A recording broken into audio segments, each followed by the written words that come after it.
The phone rang at 3:17 in the morning, and Nora Keller knew before she picked it up that something had broken in the world she had left behind. She was sitting in the kitchen of her apartment in Portland, Oregon, 400 miles from the town she had grown up in, 11 years from the last time she had spoken the full sentence to her father. The coffee in front of her was cold. It had been cold for 2 hours. She had poured it at midnight when the insomnia started again, the same insomnia that had been following her for weeks, like a stray dog that would not be shooed away, no matter how many times she turned off the light and closed her eyes and told herself that tomorrow would be different. The phone buzzed on the counter and the screen lit up with a number she had not saved but recognized anyway. Recognize the way you recognize handwriting on an envelope from your childhood home. Not because you have memorized it, but because it is stored somewhere deeper than memory, somewhere in the machinery of the body itself, where the important things live whether you want them to or not. She picked it up. She said nothing. She waited. The voice on the other end belonged to Slade Donovan. She knew that voice the way you know the sound of a church bells from the town you grew up in, a sound that has nothing to do with the present moment but carries the weight of every moment that came before it. Deep, unhurried. The kind of voice that does not waste words because every word it has ever spent has cost somebody something real. Slade Donovan was the president of her father's motorcycle club. He had been at her mother's funeral 11 years ago. He had stood in the back row in a leather vest with patches on the front, and he had not said a word to anyone, and he had been the last to leave the cemetery standing alone at the gate with his hands in his pockets and his head bowed while Nora drove away without looking back. "Nora," he said, "your father went up the mountain tonight. He was supposed to visit a friend up there. He did not come back. His dog just came through the back door of our meeting place about 20 minutes ago, and the dog is torn open. Half his ribs are showing on one side. He has been shot. He has been beaten. But he walked in here on his own legs, and he had a piece of another man's vest clamped in his teeth. The vest belongs to a man named Dax Riggs. Dax Riggs has been trying to kill your father for 3 weeks. We are going up after your father right now. I thought you should know before we left." She said nothing for a long time. She held the phone against her ears and she stared at the kitchen wall, and she felt something move inside her chest that she had spent 11 years building walls around.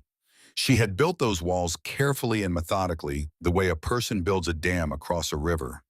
One stone at a time, each stone placed precisely to hold back the water that would destroy everything downstream if it ever got through. The walls had held for 11 years.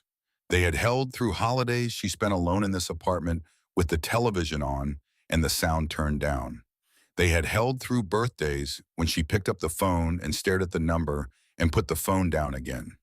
They had held through the quiet moments at 2 in the morning when she would wake from a dream in which her father was standing in the doorway of his shop, not moving, not speaking, just standing there with the dog beside him. And she would lie in the dark and press her fist against her sternum and breathe until the feeling passed. The walls did not hold now. The water came through. It came through the way water always comes through when a dam finally breaks. Not slowly, not politely, not one drip at a time, but all at once, carrying everything with it. 11 years of silence and stubbornness, and the particular kind of grief that comes from losing someone who is still alive and knowing that the losing was your choice, and that choices are supposed to mean something, but sometimes they just mean you are alone. "How bad?" she said. Slade was quiet for a moment. The silence on the line had the quality of a man choosing his words with the care of a surgeon choosing instruments. Then he said, "The dog walked 11 miles to get to us, Nora. He came down off that mountain in a straight line through the woods, and he hit the screen door of the cigar bar at a full run, and he went down on the floor, and he could not get back up. He had a piece of that man's vest in his teeth, and he would not let go of it. That tells me two things. It tells me your father is alive, or was alive when the dog left him, and it tells me that whoever did this to the dog got worse than what they gave." "I am coming," Nora said. She hung up the phone. She stood in her kitchen for 90 seconds without moving. The refrigerator hummed. The clock on the microwave blinked. The cold coffee sat on the counter, reflecting the overhead light in a small, dark circle that looked like an eye. Then she picked up her keys. She walked out of her apartment without locking the door behind her. She got into her truck and turned the engine over and pulled out of the parking lot and pointed the hood south and drove into the dark toward a life she had sworn on her mother's grave she would never go back to. 400 miles. She would make it in 6 hours if she did not stop. Now let me tell you about the man she was driving toward and the bond that had already saved him once that night and was about to save him again. Gunnar Steele was 64 years old. He had a silver beard that hung to the middle of his chest, thick and wiry, the kind of beard a man grows not because he is making a fashion statement, but because he stopped caring about fashion statements somewhere around the same year he stopped caring about what strangers thought of him, which was roughly the same year he turned 40, and realized that the opinions of people who did not know him were about as useful to his life as a screen door on a submarine. His forearms were wrapped in tattoo ink so old it had faded from black to the blue-gray of a winter sky just before the snow comes, images and words and symbols that told the story of his 20s and 30s in a language that only men who had lived a similar life could read. He moved slower now than he had 2 decades ago. His left knee popped every morning when he stood up from the cot in the back room of his shop, a sound like a small, dry branch breaking underfoot. His right shoulder ached when the weather turned cold, a souvenir from a fight he had been in 20 years ago that he never discussed because the other man had come out of it worse, and discussing it would have been the kind of boasting that Gunnar considered beneath the dignity of a man who had nothing left to prove. But his hands still knew an engine the way a concert pianist knows a keyboard, by feel, by memory, by the kind of love that does not need to explain itself, because explanation would only diminish it. He had been a member of the Iron Wolves Motorcycle Club for 22 years. He was the sergeant at arms, a title that sounds like it belongs on a plaque in a government building, but in the world Gunnar inhabited meant something entirely different. It meant that when something inside the chapter needed to be handled, Gunnar handled it, quietly, permanently, without paperwork, without witnesses, without the kind of loose ends that come back around in 5 years and ask questions that nobody wants to answer. He had earned the position not by being the largest man in the room, though he was large, not by being the most dangerous, though he had been dangerous when danger was what the situation called for, but by being the most reliable human being any of those men had ever known. In a world where a man's word was the only currency that held its value, Gunnar Steele's word was gold standard, backed by 22 years of doing exactly what he said he would do every single time. No more and no less. His shop sat at the end of a gravel road on the outskirts of a town in northern Nevada that most maps had decided was not worth the ink.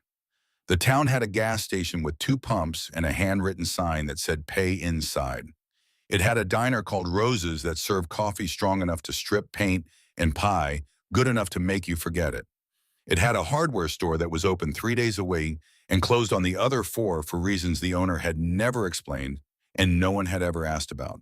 And it had a cigar bar called Mercer's that served as the unofficial meeting place for the local chapter of the Iron Wolves, a bar with dark wood walls and a ceiling fan that had been turning at the same speed since the year it was installed, in a back room with a heavy door that was closed on Wednesday nights when the chapter met to discuss things that the rest of the world pretended did not exist.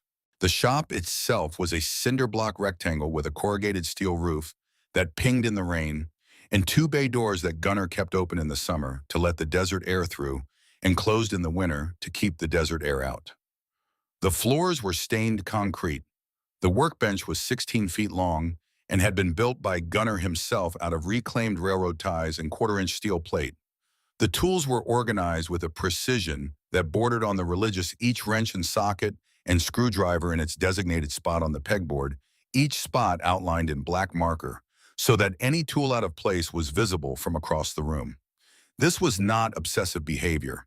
This was a man who understood that in a shop where the work mattered, knowing where your tools are is not a preference, but a discipline. The same way a surgeon knows where the scalpels are, and a soldier knows where the ammunition is. And in a patch of sun near the bay door, lying on the warm concrete with his chin on his paws and one ear rotated toward the road, was the dog. His name was Ranger, Belgian Malinois. Black mask over a face that was all angles and alertness, the kind of face that looks like it was designed by an engineer who was given a single specification sheet that read, "Build me the perfect machine for paying attention and then decided to wrap the result in 70 pounds of muscle and fur. The body was lean and dense, the kind of lean that comes not from deprivation, but from a metabolism that converts everything into readiness, every calorie burned in service of a machine that can be sleeping on a concrete floor 1 second and 30 feet away with its teeth in something the next second. The transition between those two states was so fast that the human eye could not reliably track it. You saw the dog lying down, then you saw the dog arriving somewhere. The middle part simply did not register. Ranger had scars, a long one across his left shoulder, a raised white line that ran from the point of the shoulder blade down nearly to the elbow, the kind of scar a knife leaves when it is drawn through muscle with intent. A notch in his right ear where a bullet had taken a crescent-shaped piece of cartilage, smooth and pale, against the darker fur around it, a permanent monument to a moment when the distance between alive and dead had been measured in fractions of an inch, and the measurement had come back favorable by the slimmest possible margin. And inside the flap of that same ear, faded but still legible, if you had the knowledge to look and the nerve to lift a Belgian Malinois ear to check, was a tattoo, a service number. 5 digits in 2 letters that told a story the dog could not tell in words but carried in his body every day of his life. Ranger had spent the first 4 years of his life as a police K-9 in a state that Gunner would not name out loud, not because naming it would cause trouble, but because not naming it was his way of honoring the privacy of men who had served alongside the dog and who deserved to be left alone. The handler had been a man whose name Gunner also did not say, not out of disrespect, but out of a kind of reverence for the dead that certain men carry, the way others carry photographs or rosary beads or the memory of a face they saw in a particular light on a particular day and have never been able to forget. The handler had been killed during a stairwell raid in a housing project on the east side of a city that made the national news for one night and was forgotten by the next morning's news cycle. He was shot twice going through a door that he should not have been the first one through, but was because someone above him had made a decision and someone below him had followed the order. And the door was the place where those two facts converged into a consequence. Ranger had been beside him when he went down. Not behind him, beside him. The dog had entered the stairwell at the handler's left hip, which is where a K-9 runs when the handler is right-handed. And when the handler fell, the dog did not run and did not retreat and did not do any of the things that a living creature is supposed to do when the sound of gunfire fills a concrete stairwell and the person you are standing next to is no longer standing. Ranger lay across the handler's chest. He lay there for 4 hours. He growled at anyone who approached, including the paramedics who needed to access the body, including the other officers who wanted to clear the scene, including the department chaplain who had been called to say words over a man who was already past the point where words could change anything. The dog would not move. He would not be coaxed.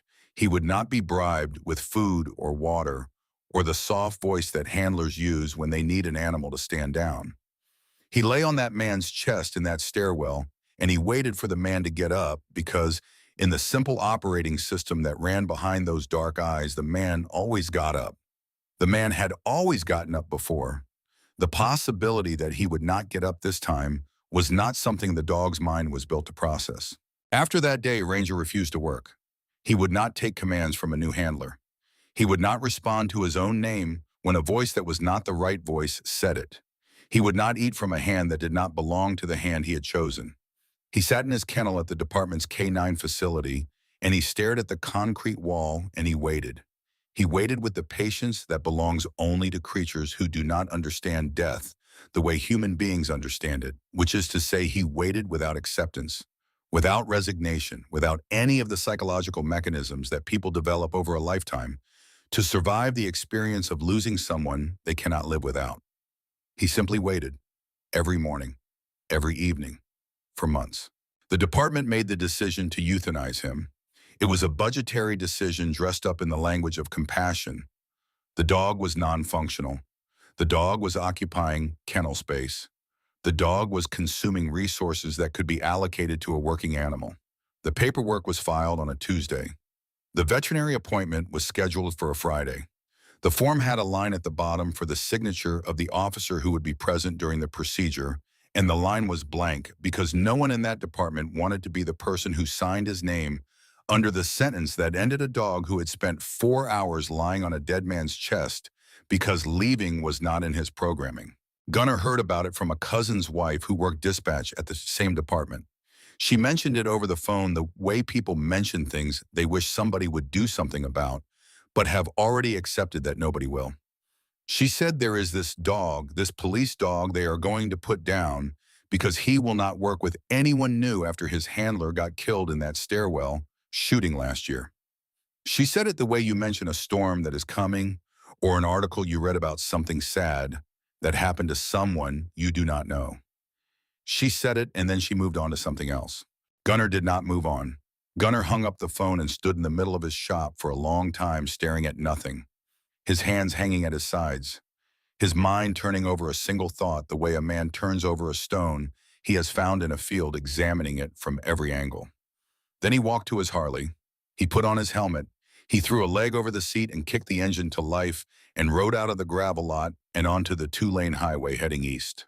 He drove 11 hours straight, through the night, across two state lines, through high desert and agricultural flatland and the outskirts of cities he had never visited and had no reason to visit and would never visit again.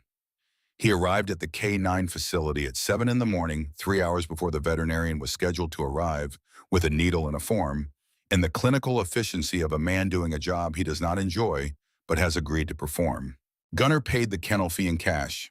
He signed the adoption paperwork with a name that was not his legal name, because a man in his position does not put his real name on documents that end up in government filing systems.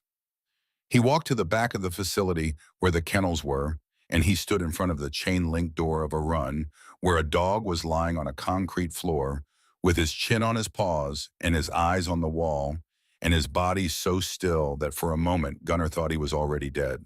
The kennel officer opened the door. The dog did not move. The officer said, "He will not come to you. He has not come to anyone since the day we brought him back."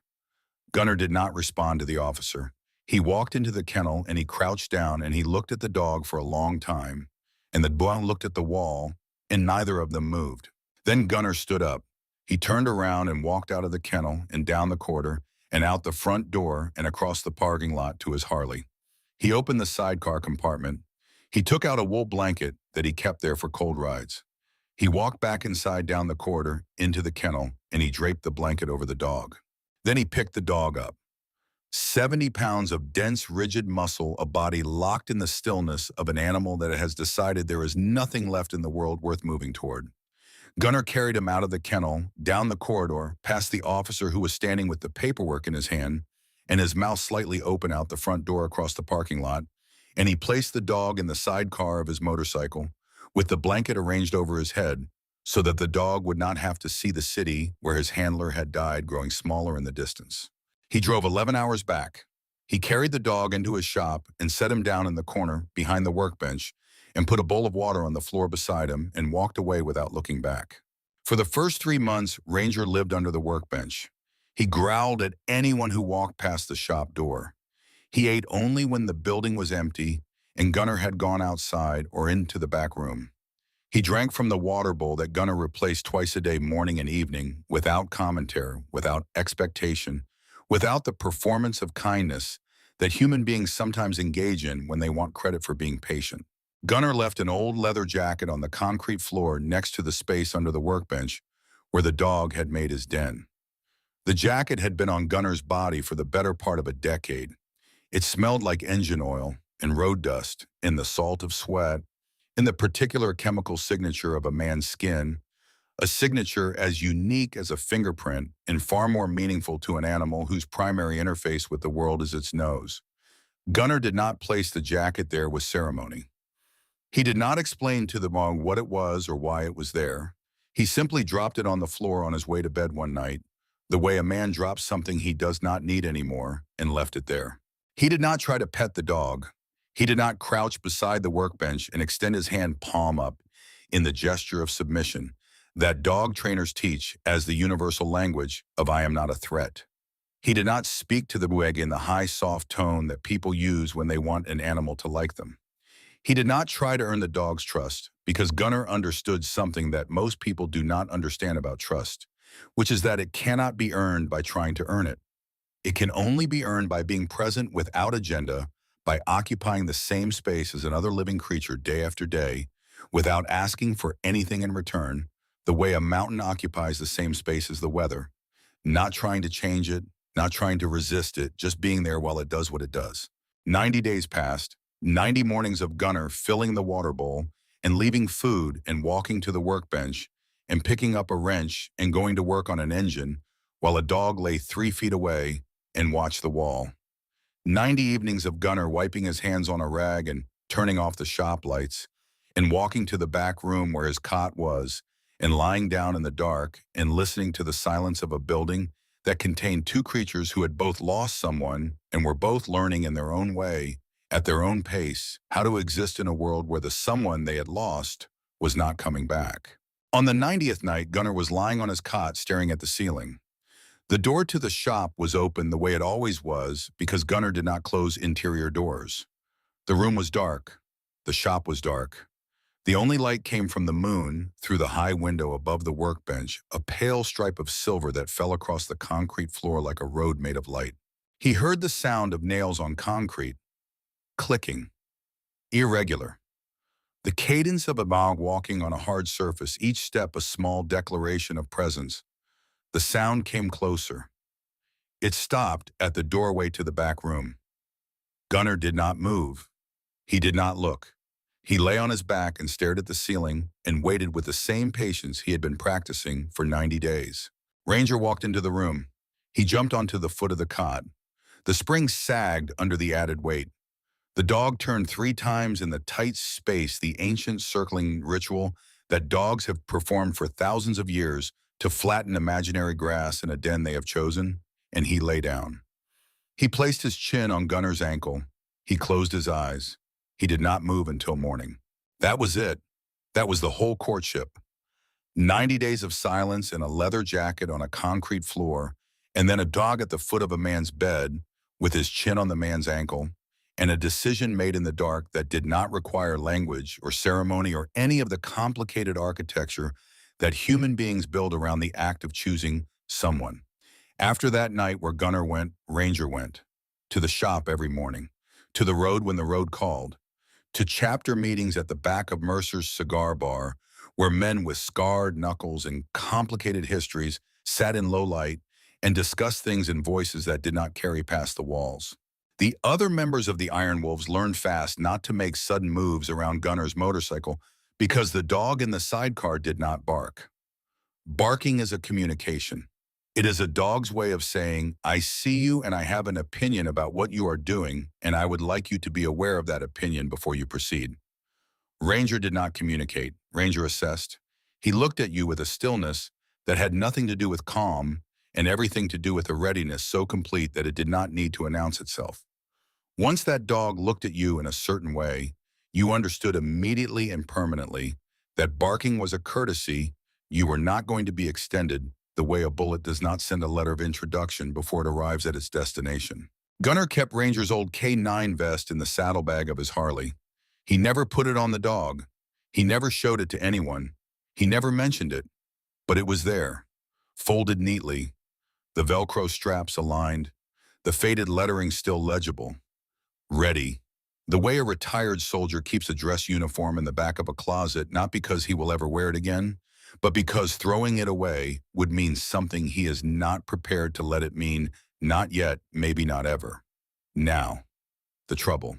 There was a man in the chapter named Dax Riggs, 38 years old, big through the shoulders and the chest, the kind of size that comes from moving heavy things for a living and enjoying the process of becoming the kind of man who can move heavy things. He had a face that was not unpleasant to look at, but that never quite settled into an expression you could trust, the way a mirror in a funhouse never quite shows you the shape you expected to see. He had a smile that arrived on his face a full beat before his eyes decided whether to participate the gap between the two, creating a momentary dissonance that most people felt without being able to name, the way you feel a drop in barometric pressure without knowing why the air suddenly seems heavier.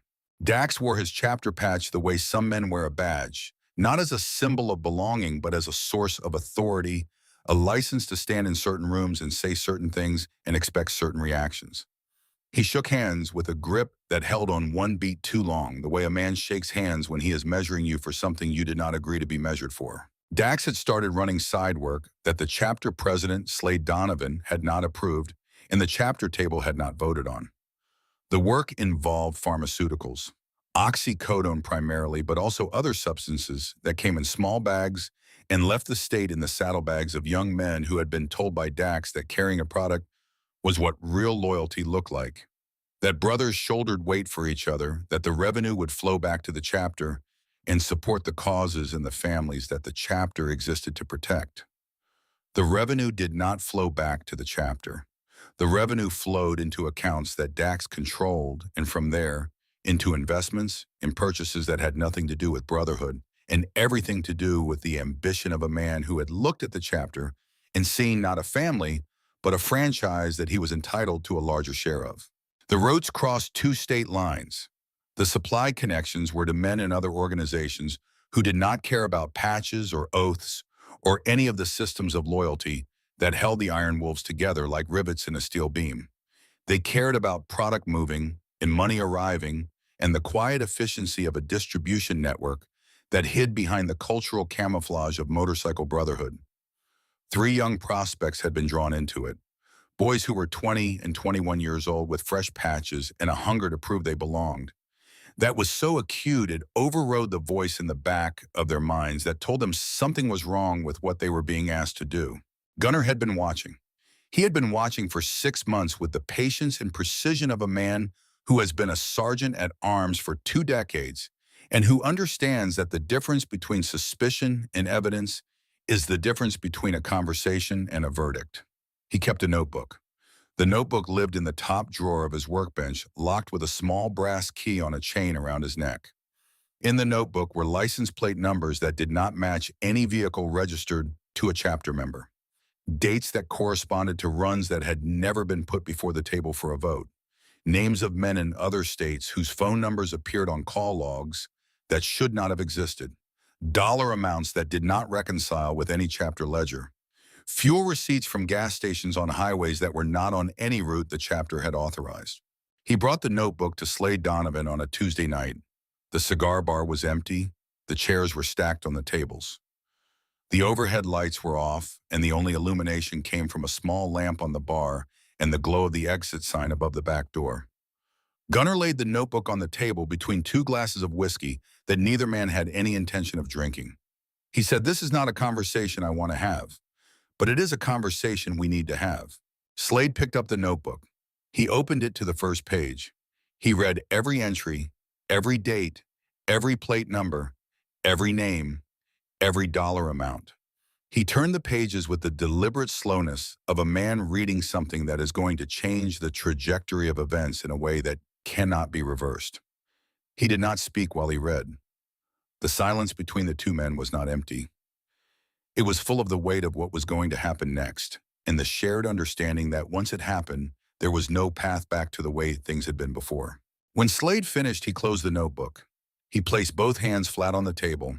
He looked at Gunnar for a long time. Then he said 2 sentences. He said, "Call the table for Thursday," and he said, "Bring the notebook." Thursday came. The table was called.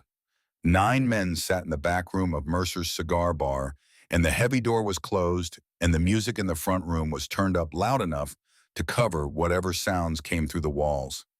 The conversation that followed lasted 2 hours. When it was over, Dax Riggs and 4 of his people were told their colors were pulled. Their vests were to be surrendered. Their access to chapter property, chapter accounts, and chapter contacts was terminated effective immediately. They were given 24 hours to turn in their leather and clear their personal belongings from any location associated with the club. Dax stood up from the table. He did not raise his voice.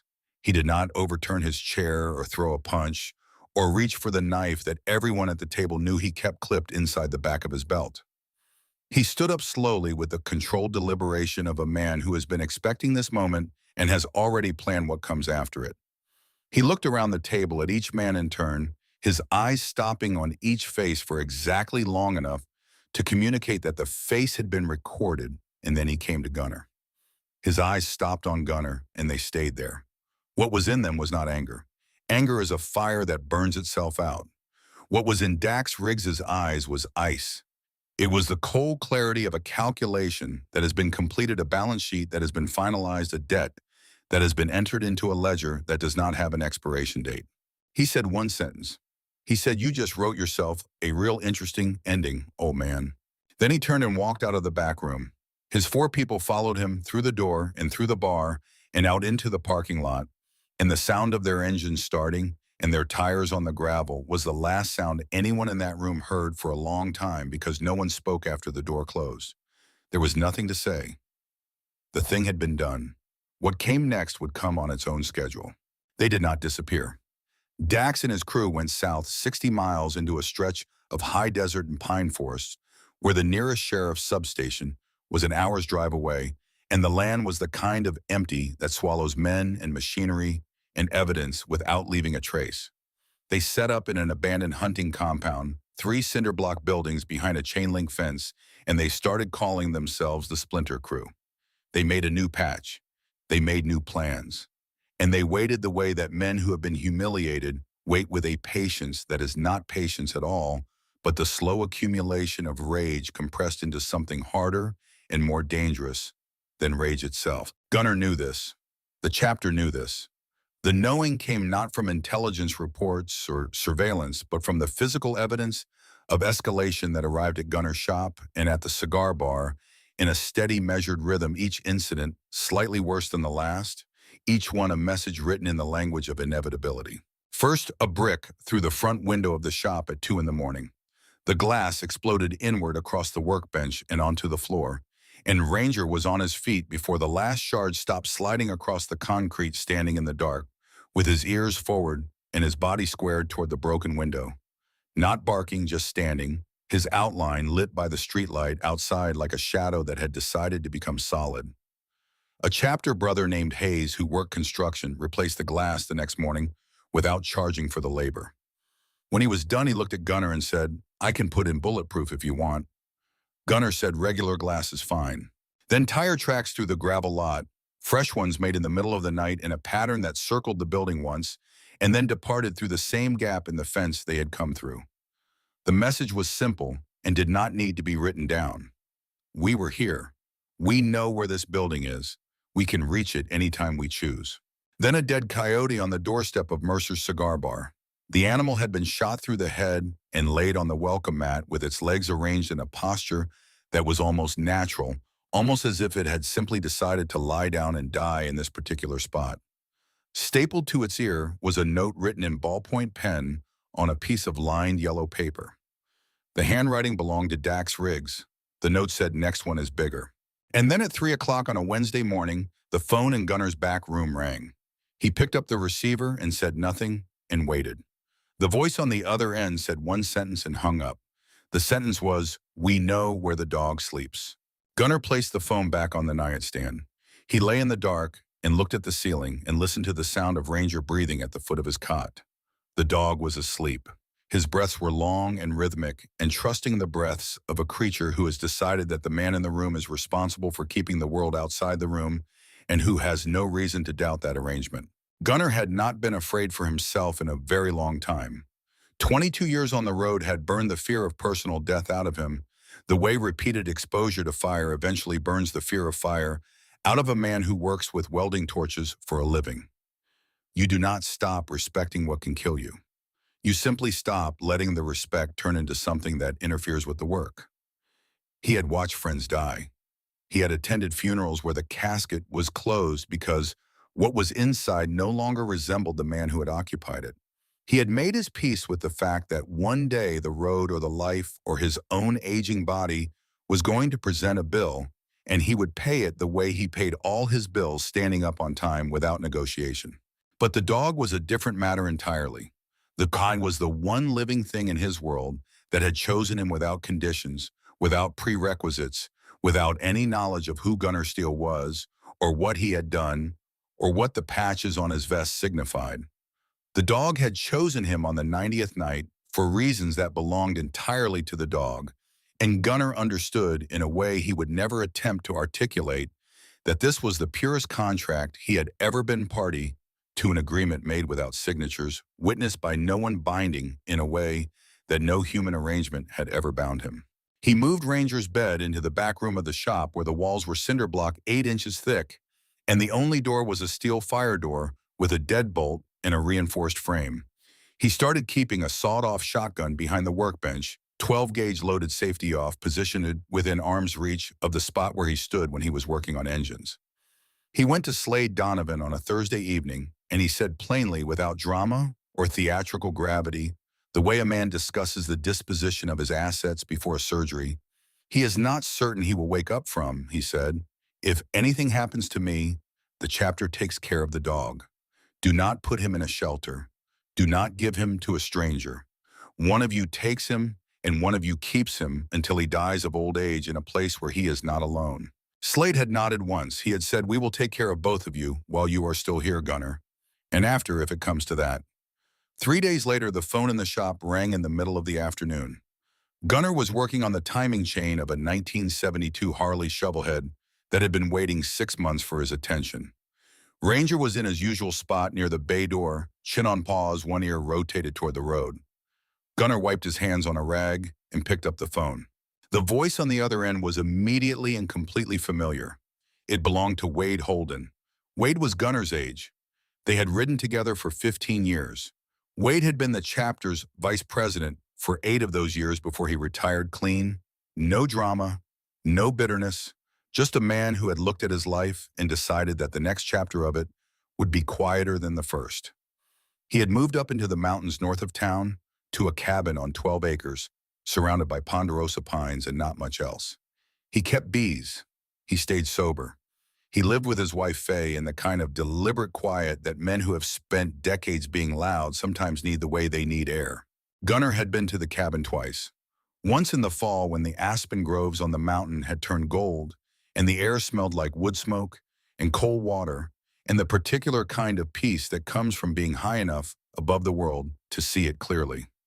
Once in the spring, when Wade had rebuilt the cabin's front porch and wanted someone to sit on it with him and drink coffee and say nothing, which was one of Gunner's primary talents. Faye had cooked for him both times. The venison stew from the fall visit was a dish Gunner still mentioned on cold nights at the cigar bar, not because the stew itself was extraordinary, although it was, but because the act of being fed by a woman who expected nothing in return was an experience Gunner had not had since his wife died 11 years ago, and missing it was a wound that had never fully closed. Wade said on the phone that Faye was sick. Cancer, the fast kind that does not send advance notice or offer negotiation. He said he needed Gunner to come up to the cabin just for an hour because there was something he wanted to give him, something personal, something he could not discuss on a telephone. He said time was not something Faye had much of anymore, and he would rather do this now than wish he had done it later. Gunner listened. He stood in his shop with the phone against his ear and one hand resting on the edge of the workbench, and he listened with his whole body the way a man listens when the surface of a conversation seems ordinary, but the current underneath it is pulling in a direction he does not want to go. Something was wrong. The cadence of the voice was off. Wade Holden was a man who talked with his hands even when you could not see them, a man whose voice carried the physical energy of gesture and movement, a man who could not hold a pause for longer than 2 seconds without filling it with a joke or a digression or a story about the bees that had gotten into the kitchen through a crack in the window frame. The man on the phone paused too long, spoke too evenly, pronounced his words with the measured care of a man who is reading from something rather than speaking from a life. But Gunner also understood this. If he was wrong, if Faye was genuinely dying and Wade genuinely needed him, and Gunner had not gone because the rhythm of a phone call felt half a beat off, he would carry that failure for the rest of whatever time he had left. He would carry it the way he carried every other failure he had accumulated over 64 years, silently in the center of his chest, in the place where the weight lived. And that place was already carrying enough. So he went. He went on the bike. He took Ranger in the sidecar. He took the dog's blanket in the saddlebag with the K9 vest folded inside it. He did not take the shotgun.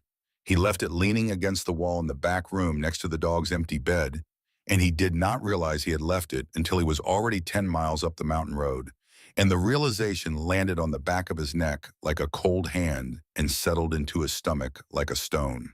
The mountain road was narrow and switchbacked and shaded by ponderosa pines that turned the pavement into a ribbon of alternating light and shadow. The air changed as he climbed. It thinned and cooled and took on the scent of pine resin and snowmelt, and the particular kind of quiet that exists only at altitude where the atmosphere has thinned enough that sound does not travel as far, and the silence between sounds becomes the dominant feature of the landscape. Halfway up, the bike started running rough. A subtle stutter in the throttle response, a slight hesitation in the engine's rhythm, the kind of disturbance that a man who has not spent 40 years listening to Harley engines would dismiss as a bump in the road. But that gunner recognized instantly as a problem with fuel delivery. The engine was starving. Not enough to stall on flat ground. Just enough to struggle on the incline of a mountain switchback, where gravity changed the angle of the fuel in the line, and a marginal restriction became a critical one. He pulled over at a wide spot near a creek where the road shoulder was gravel, and the drop-off beyond it fell 50 feet through pine and shadow to the sound of water moving over stones. He killed the engine. In the sudden silence, the forest was enormous around him. He could hear the creek below. He could hear a jay calling from somewhere deep in the trees. He could hear Ranger already standing in the sidecar or already facing the tree line, with his ears up and the hair along his spine raised into a ridge of dark fur that made him look 5 pounds heavier and a great deal more dangerous than he looked when the hair was flat. Gunnar got off the bike and crouched down and looked at the engine. He found the problem in 3 seconds. The fuel line at the carburetor had been loosened. Not cut, not disconnected, loosened. Backed off just enough to bleed fuel under the pressure demands of a climb, just enough to starve the engine on a grade where the physics of gravity and flow conspired to turn a minor restriction into a shutdown. This was not road vibration. This was not wear.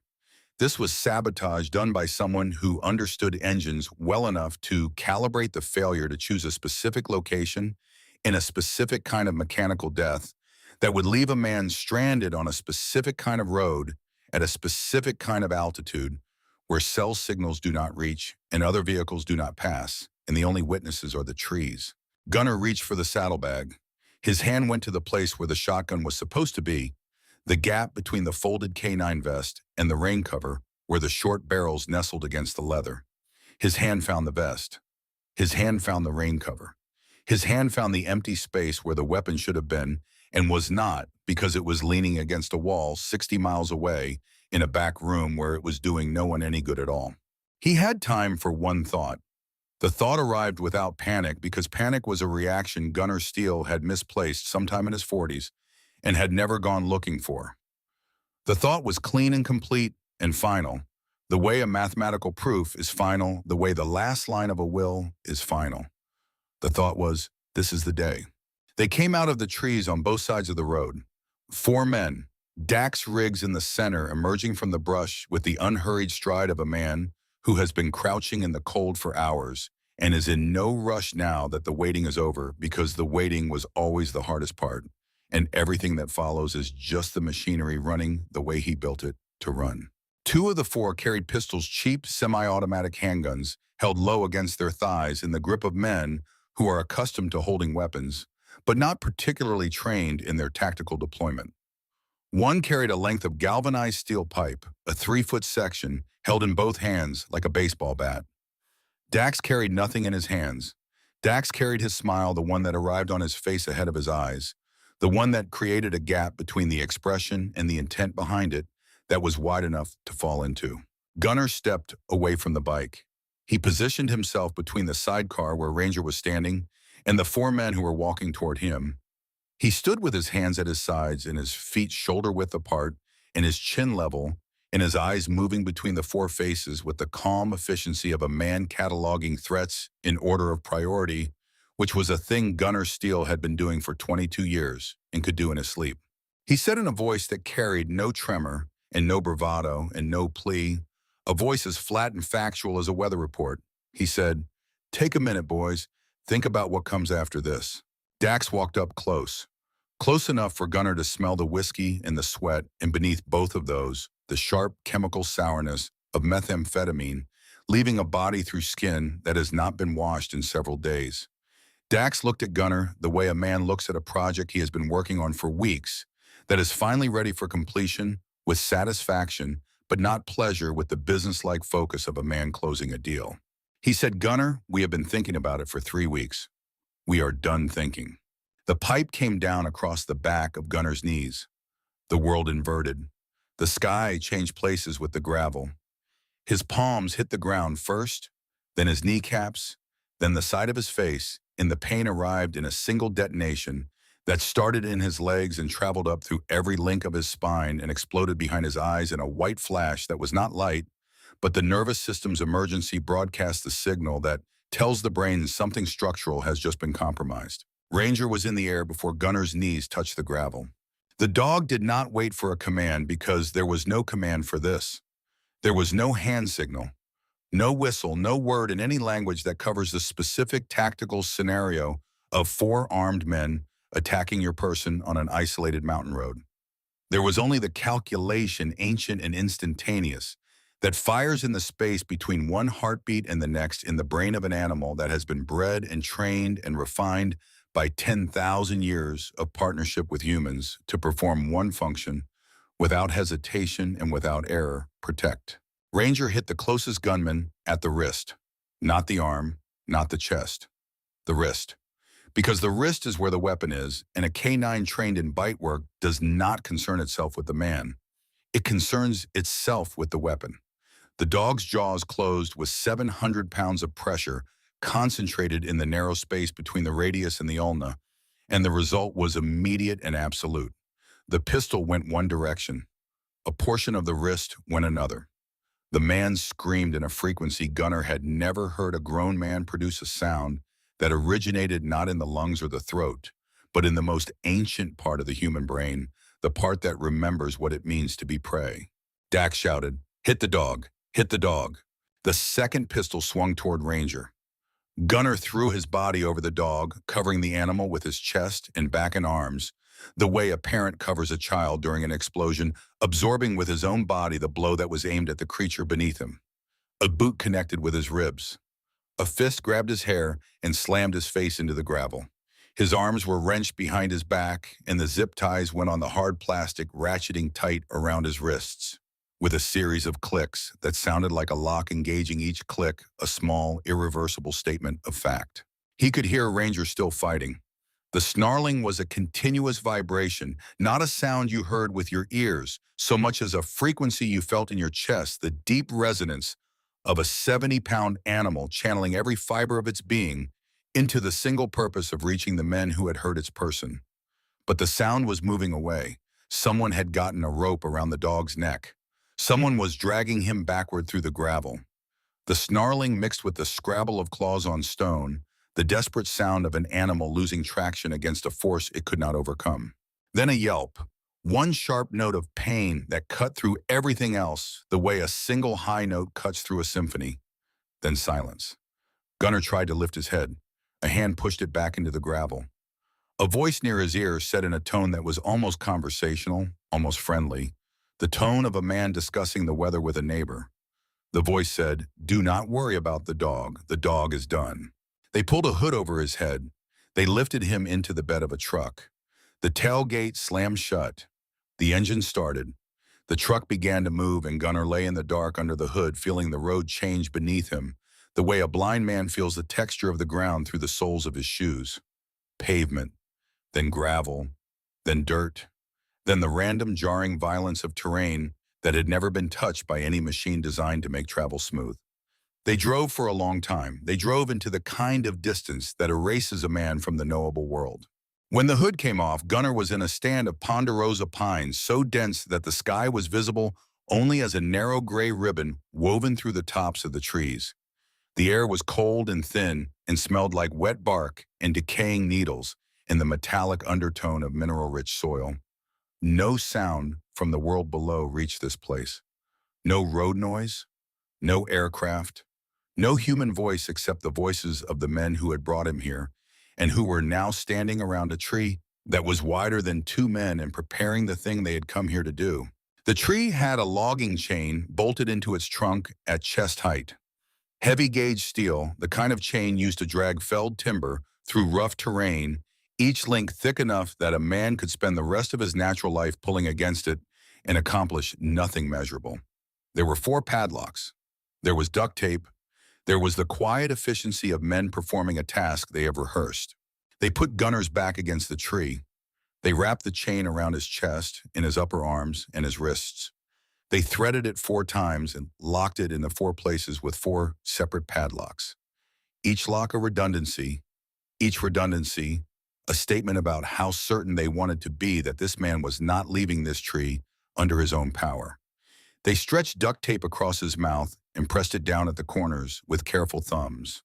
Dax Riggs crouched in front of him. He was close enough that Gunner could see the broken capillaries in the whites of his eyes, and the dry, cracked skin at the corners of his mouth, and the particular quality of focus that belongs to a man who has not slept properly in weeks and has been sustaining himself on chemicals in anticipation. He said, "Gunner, I want you to listen carefully because I am only going to say this once. Nobody is coming for you. You told Slade you were going to visit Wade Holden up at his cabin. Wade Holden is in the trunk of his own car at the bottom of the lake behind his property. His wife Faye is with him. The phone call you received this afternoon was made from a phone that is now in pieces in a drainage ditch 20 miles from here.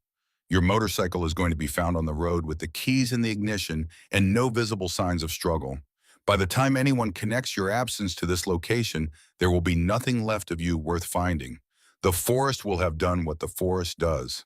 He stood up. He dusted his knees with his palms. He looked down at Gunner with the expression of a man surveying a completed project. Then he said one more thing. "We left the dog about a mile up the trail, shot him, and left him in the brush. I mention it so you have something to think about while you wait. I want you to know that he is up there and that he is not going to make it and that there is nothing you can do about it.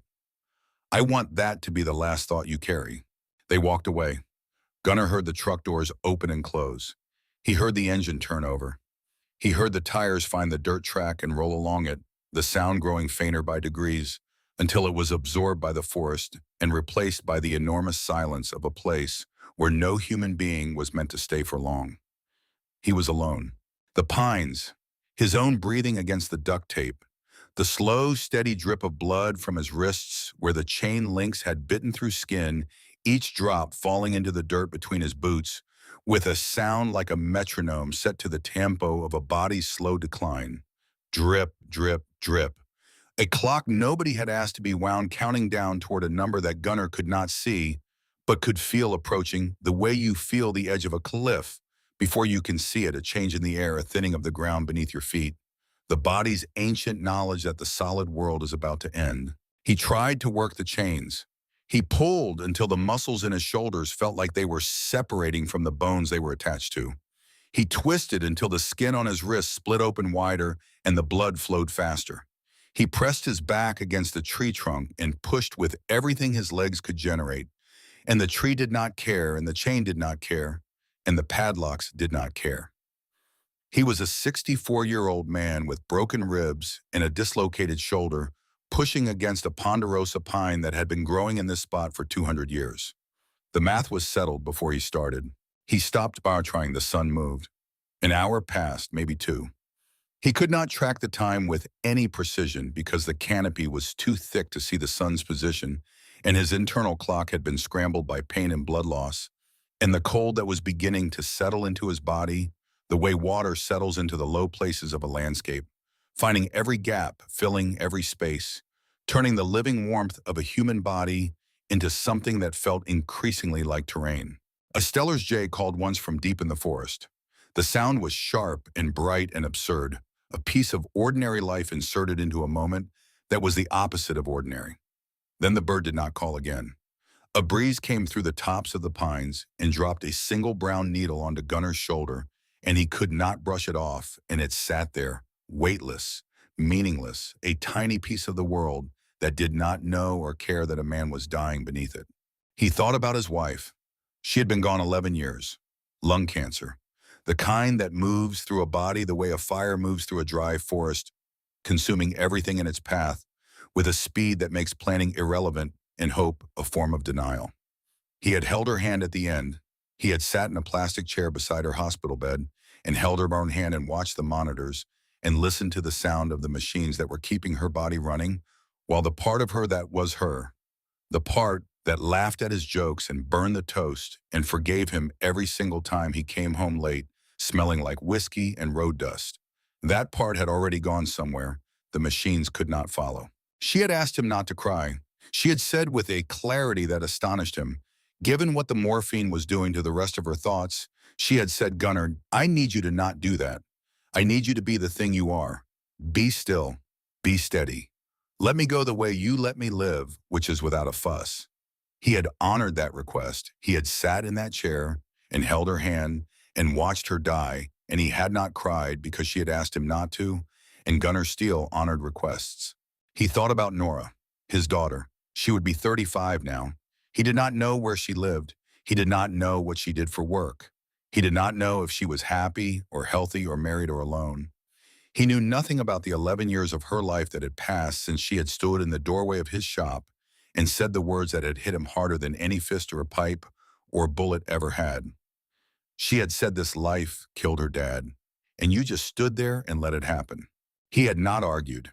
He had not defended himself. He had not explained that the life and the death were not the same thing, and that loving a woman who was married to a man in a motorcycle club was not the same as being killed by it, and that the cancer had come from somewhere that had nothing to do with leather vests and Wednesday night meetings. He had not said any of those things because in the moment she said it standing in that doorway, with her mother's eyes and her mother's jaw, and a rage in her voice that came from the same place as grief in that moment, Gunnar had looked at his daughter and seen something he recognized. He saw a person who needed someone to blame because the alternative to blame was accepting that terrible things happen to good people for no reason, and that there is nothing anyone can do to prevent it, and that love, even perfect love, which his was not, does not protect the people you love from the thing that takes them. So he had let her blame him. He had stood in the doorway and watched her drive away, and he had not moved because moving would have been a form of argument, and he was not going to argue with his daughter's grief. He would let it be. He would let it run its course. He would wait. He was still waiting. 11 years later, chained to a tree on a mountain, bleeding into the dirt, he was still waiting. He said her name every day, not out loud, in the quiet space behind his sternum where the important words lived. Nora. Every morning when he opened his eyes. Nora. Every night before he closed them. A prayer he did not believe would be answered, but could not stop praying because stopping would mean admitting the prayer was over, and the prayer was the only conversation he had left with his daughter. He thought about Ranger, lying somewhere up the trail a mile north in the dark trees, bleeding from wounds that men had inflicted on him because he had tried to protect the only person left in the world who mattered to him. Alone. In the way that dogs are alone when they have been hurt past the point of function and the body takes over and tells the mind it is time to find a quiet place and lie down and close your eyes and let the thing that is happening finish happening without an audience. Dogs do not die for show. They die in private. They go somewhere the people who love them cannot follow, and they do it alone because that is the arrangement between the living and the dying, and dogs honor the arrangement even though no one ever explained it to them. Gunnar's chin dropped to his chest. His eyes closed. The pain had receded to a dull, generalized throb that was everywhere and therefore nowhere, the way a sound becomes inaudible when it reaches a certain volume and duration, the body's merciful decision to stop reporting what it can no longer fix. He drifted, not unconscious, not asleep. Somewhere between the two, a gray place where thought thinned out and time stopped mattering, and the world contracted to the diameter of his own breathing in and out through his nose, above the tape. Each breath a small affirmation that the machinery was still running, even though the operator had let go of the controls. A branch cracked. His eyes opened halfway. He listened. The forest was full of sounds that meant nothing. Branches fall, animals move, the wind pushes things around. He let his eyes close again. Another crack, closer, heavier. The kind of sound that carries the signature of weight and direction, a thing moving through the underbrush with purpose, not drifting, not wandering, moving toward a destination. This was the moment. This was what he had been waiting for without knowing he was waiting. They had come back. Dax had come back. Patient men always come back to verify their work because patient men understand that an unverified outcome is the same as an incomplete one. An incomplete work is the kind of loose end that unravels everything you have built. Gunnar could not lift his head, but he was listening now with everything he had left, which was not much, but was everything. He was listening the way a man listens for the sound that will be the last sound he ever processes, with a terrible attention that strips away every thought and every memory and every feeling that is not directly relevant to the act of identifying what is coming through those trees. Then the growl. Lo, from behind him, from the side of the forest the men had not come from. Gunnar knew that growl. He had heard it 3 times in 7 years. Once in the alley behind the shop when a stranger had reached without warning toward Gunnar's coat pocket. Once in the parking lot of a roadside diner when a drunk teenager had grabbed the handlebar of his Harley. Once at the back of the cigar bar when a visiting patch holder from another club had said something at the table that should not have been said to the man it was said to. This was not a warning growl. A warning growl is a question posed to the world. Are you sure you want to do this? This was not a question. This was a verdict. This was the sound the dog made after he had already analyzed every angle and calculated every distance and decided exactly what was going to happen and was giving the universe one final moment to understand the decision before it was executed. Gunnar lifted his head. Ranger came around the side of the tree. The left side of his body was a landscape of damage. The fur and skin over his ribs had been torn away in a ragged stripe that ran from shoulder to hip, exposing the white lattice of bone beneath the ribs visible, and moving with each breath like the keys of an instrument being played by an invisible hand. There was a wound on his neck, a round entry point surrounded by a dark starburst of dried blood the size of a dinner plate, the signature of a bullet that had entered and exited, and by some arrangement between physics and fate, had managed to miss every structure that needed not to be hit. One eye was sealed shut behind a mound of purple-black swelling that had closed the lid completely. His collar was gone. They had ripped it from his neck. He was walking with a limp that was not quite a limp and not quite a stagger, but something in between each step, a negotiation between what his body was capable of and what his will demanded of it, and his will was winning. But it was winning by the thinnest possible margin. The way a runner wins a race by a stride, the way a poker player wins a hand by a single card, the margin so small that if you blinked, you would miss the fact that it was there at all. But he was alive, and he had come. The dog put his nose against Gunnar's bound hands. He held it there.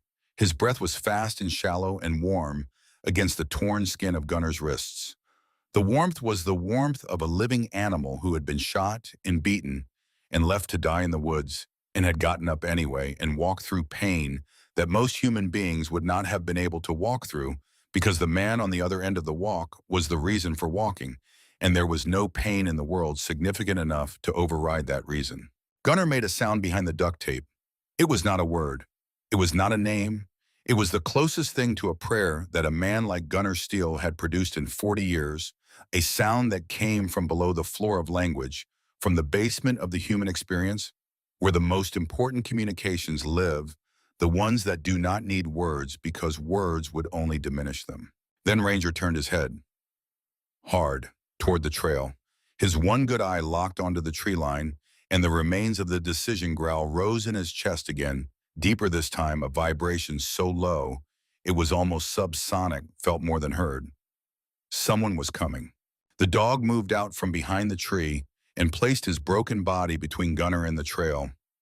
Low, square, quiet. Every muscle that still functioned was engaged. Every remaining capacity was oriented toward the tree line and whatever was about to come out of it. Footsteps. 2 sets. The sound of men walking through brush without concern for stealth because they believed there was nothing alive in this clearing that they needed to be stealthy about. A voice low and casual. I told you I heard something up here. Probably just a coyote nosing around. A second voice. Then let us check and get out of here. I want to be off this mountain before dark. They came around the bend in the trail. What they saw was exactly what they expected to see.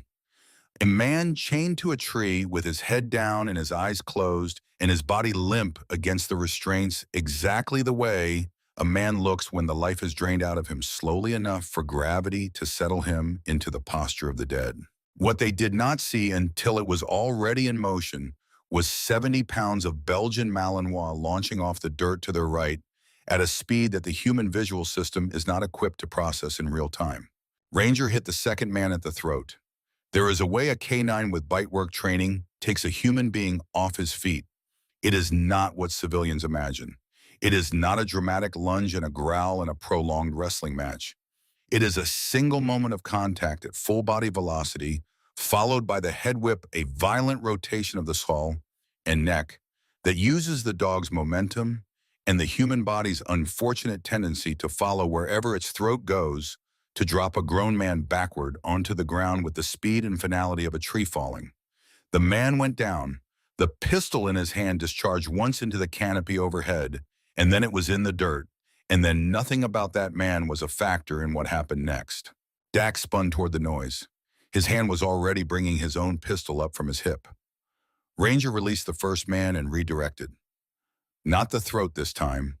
The gun hand, the wrist. The dog had been trained by men who understood the mathematics of multiple threats. Men who had taught him that when there are two dangers and one of them has a weapon, you neutralize the weapon first because a disarmed man is a problem you can solve later, and an armed man is a problem that solves you now. He locked his jaw around Dax Riggs' gun wrist, and he held. The pistol fell. Dax dropped to one knee. He swung his free fist into the side of the dog's head with the full rotational force of a man who is fighting for his life. The impact shuddered through Ranger's body the way a shockwave travels through water. The jaw did not open. Dax hit him again. Harder. The dog's hind legs slid in the loose dirt. The jaw did not open. It was not going to open. Opening was not part of the calculation. Dax reached behind his back with his free hand. There was a knife clipped inside his belt. Gunner chained to the tree saw the hand go around. He saw the fingers close on the handle. He saw the blade clear the leather and begin its arc toward the dog's neck. He tried to scream through the tape, and the sound that emerged was nothing less than the sound of a man watching the thing he loves most in the world, about to be destroyed by a piece of sharpened steel, and being unable to produce even one syllable of protest. Ranger let go of the wrist. He dropped below the arc of the blade. He was inside the swing before the knife completed its path, moving into the gap between the weapon and the body, with the speed and precision of an animal performing the maneuver it was trained to perform when all other options have been exhausted, and the handler is down, and the threat still has a weapon, and there is no backup coming, and there is no second attempt. He went for the throat. He did what he was trained to do. He did it once. The clearing went quiet. Ranger stood over the body for a long moment, shaking his shoulders dark with blood that was partly his own and partly not. His breath came in short, ragged bursts that sounded like something tearing at the seams. He took 2 unsteady steps away from what was on the ground, and he put his head against Gunner's leg, pressing his skull against the shin with a pressure that was not affection and not exhaustion, but something that contained both and transcended both the pressure of a living creature confirming through physical contact that the other living creature it exists for is still here, still warm, still breathing. Gunner was crying, the kind of crying that happens behind duct tape and clenched teeth and a face that has not displayed emotion in public in 3 decades. The kind of crying that men of a certain generation and a certain life permit themselves exactly twice, and when they do it where no one can see, except that the dog could see, and the mouse stayed against his leg and breathed against his shin and did not look away. And Gunner understood, in a single moment of clarity that arrived whole and complete like a light turning on in a room that has been dark for years. He understood that this dog had walked a mile through dark forest with a bullet wound and broken ribs and one eye sealed shut to come back to him. Not because a command was given, not because training kicked in, because something in the ancient wiring of that animal's heart had performed a calculation simpler and more powerful than any calculation a human being has ever performed. His person was on a tree, so he went. Then Ranger lifted his head from Gunner's leg. He turned away. He looked down the trail, and he walked. He walked away from Gunner, past the bodies in the dirt, past the dropped weapons, past the knife, into the trees, into the darkness between the pines where the light did not reach, and the trail became a suggestion rather than a path. Gunner watched him go. He could not call out through the tape. He could not follow. He could only watch the lean, bloody, staggering shape of his dog move away from him and disappear into the black spaces between the trunks of trees that had been standing in this forest long before either of them had been born. He thought the dog is going to die. He is going somewhere quiet the way they always do. He is going somewhere I cannot follow because he does not want me to watch it happen. That is the deal between dogs and death. They honor it even when it breaks the heart of the person they are leaving behind. He was wrong. Ranger was not going somewhere to die. Ranger had a bow, and the job was 11 miles long. Belgian Malinois, bred for police work, do not learn their environment the way other dogs learn it. They learn maps. They learn buildings. They learn the route from the patrol car to the front door and back to the patrol car. They learn every room in a structure they have cleared once. They learn the distance between the kennel and the training ground, and the training ground, and the handler's vehicle, and the handler's vehicle, and the place where the real work begins. These maps are not stored as memories in the way human beings understand memory. They are stored as architecture. They are load-bearing. They are permanent. Ranger had spent 7 years learning the geography of Gunner's life. The shop, the back room, the cigar bar, the road between the shop and the cigar bar, the lot behind Slade Donovan's house, the diner on the highway where Gunner ate breakfast on Sunday mornings. Every route, every turn, every scent marker and landmark and subtle gradient of terrain that told a dog's nose where it was in relation to every other place it had ever been. He did not need the road. He did not need the switchbacks. He did not need anything that humans had built to help them find their way through a landscape they cannot navigate by smell alone. He needed the air to be moving in the right direction and his nose to be functioning. And both of those things were still operational despite everything else that had been broken and shot and torn. He went down the mountain in a straight line, not following the logging road, not following the switchbacks that humans had carved into the terrain, cutting through brush and deadfall and creek bottoms with the single-minded directness of a projectile which does not consider obstacles, which only considers the distance between where it is and where it needs to be. The first mile was the steepest. The grade dropped through a section of old-growth forest where the trees stood so close together that the spaces between them were barely wide enough for a man to pass through sideways, let alone a dog moving at speed with one side of his body torn open, and every breath a negotiation between what his lungs needed and what his cracked ribs would permit. Ranger did not slow down. He threaded the gaps between the trunks with the spatial awareness of an animal whose brain contains a three-dimensional model of every environment it has ever moved through, adjusting his trajectory by fractions of a degree without breaking stride the way a river adjusts around stones without losing momentum. The ground was covered in a layer of pine needles 6 inches deep, hosting and treacherous, the kind of surface that absorbs sound and conceals the roots and rocks beneath it. His paws punched through the top layer with each stride and found purchase on the harder soil beneath, and the rhythm of his movement was not the rhythm of a healthy animal running, but the rhythm of a damaged machine operating past its tolerances, each cycle slightly different from the last. Each footfall, a small recalculation of what was possible given what had been lost. He bled as he ran. The wound on his ribs left a trail in the pine needles that anyone tracking him could have followed with their eyes closed, a dark line drawn across the forest floor, like a sentence written in a language that only the trees would read. The blood was not flowing freely.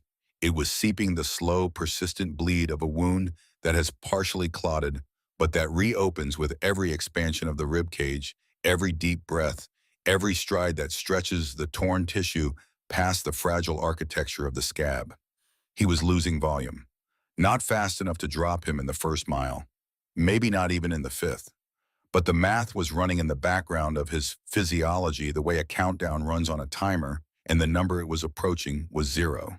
And at 0, the muscles stop receiving what they need, and the legs stop doing what the brain tells them to do, and the body makes the decision that the will has been refusing to make, which is to stop. The first creek was narrow and shallow, barely knee-deep on a man, and the current was gentle enough that crossing it should have been unremarkable for a dog of Ranger's size and conditioning. But Ranger was not operating at his conditioning. He was operating at whatever fraction of his conditioning remained that after a bullet and a beating and a mile of downhill running through dense forest on damaged legs. He entered the water and his front paws found the rocky bottom, and the cold hit him like a second blow, a full-body shock that made every wound he was carrying announce itself simultaneously, the ribs and the neck and the shoulder and the eye, all firing at once in a chorus of damage that would have dropped most living things where they stood. His rear legs went out. The current, gentle as it was, caught his hindquarters and turned him sideways, and for a moment he was in the water. On his side, the torn ribs submerged, the cold rushing over the exposed bone and into the tissue beneath. And the sound he made was not a yelp and not a whine, but something between the two, a single involuntary note of protest from a body that had been pushed past every reasonable boundary and was now being asked to go further. He got his front legs under him. He drove forward with his shoulders and his chest dragging his hindquarters through the water by sheer force of upper body, his claws scraping across the stones on the creek bottom until they caught an edge, and he pulled himself up the far bank and stood there shaking water streaming from his fur, blood diluting into the runoff, and turning the stones at his feet a pale, washed-out pink. He stood on that bank for 8 seconds. 8 seconds of absolute stillness in which every system in his body recalibrated, and the question of whether to continue was settled not by a decision, but by the absence of an alternative. There was no alternative. The man was on the tree. The place where help lived was down the mountain. The distance between those two facts was the distance Ranger had left to cover, and nothing else mattered, and nothing else existed. He kept moving.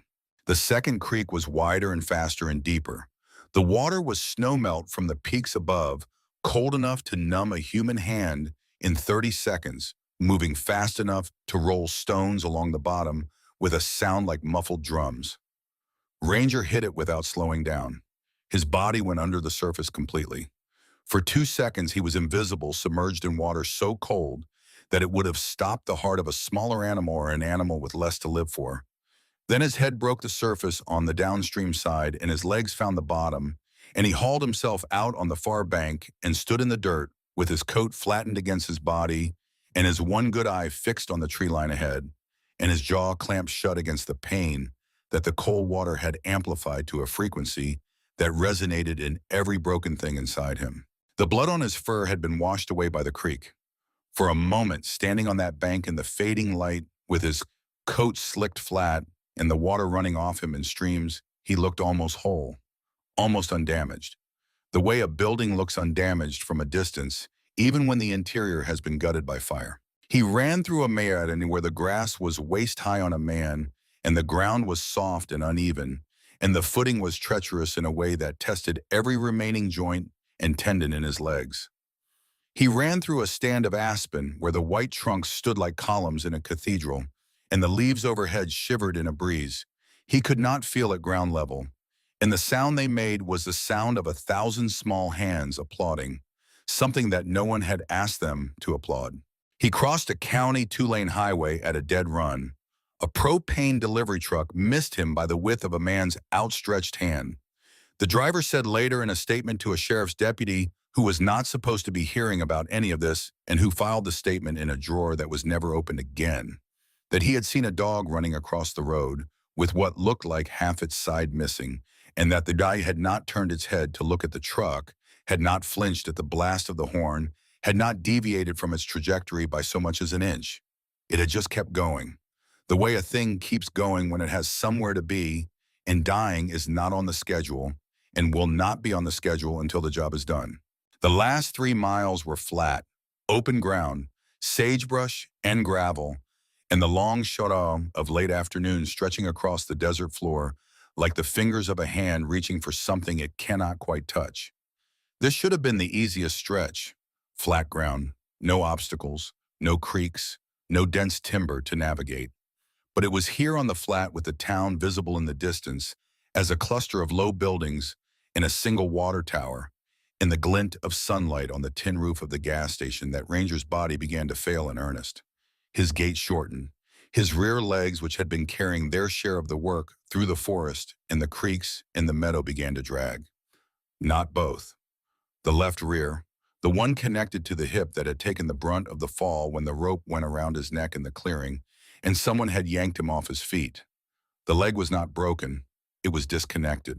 The neural pathway between the brain's command and the muscle's response, interrupted by swelling or damage, or the simple exhaustion of a nervous system that had been running an emergency protocol for 11 miles and had finally depleted its reserves. He ran on 3 legs for the last 2 miles.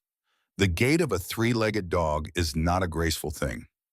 It is a lurching asymmetric rhythm that puts twice the stress on the remaining legs and forces the spine into a compensatory curve that sends pain signals from every joint and vertebra that is being asked to do work it was not designed to do. Ranger did not adjust for grace. He adjusted for speed. He kept his head low and his one good eye forward and his 3 functioning legs churning through the sagebrush and the gravel and the last of the distance between where he was and where he needed to be. 11 miles in a straight line, down a mountain, through forest and water and open ground, in the fading light of a day that was ending the way all days end, indifferently, without regard for what is happening beneath it. The shop where Gunnar kept Ranger's bed was dark and locked when the dog arrived.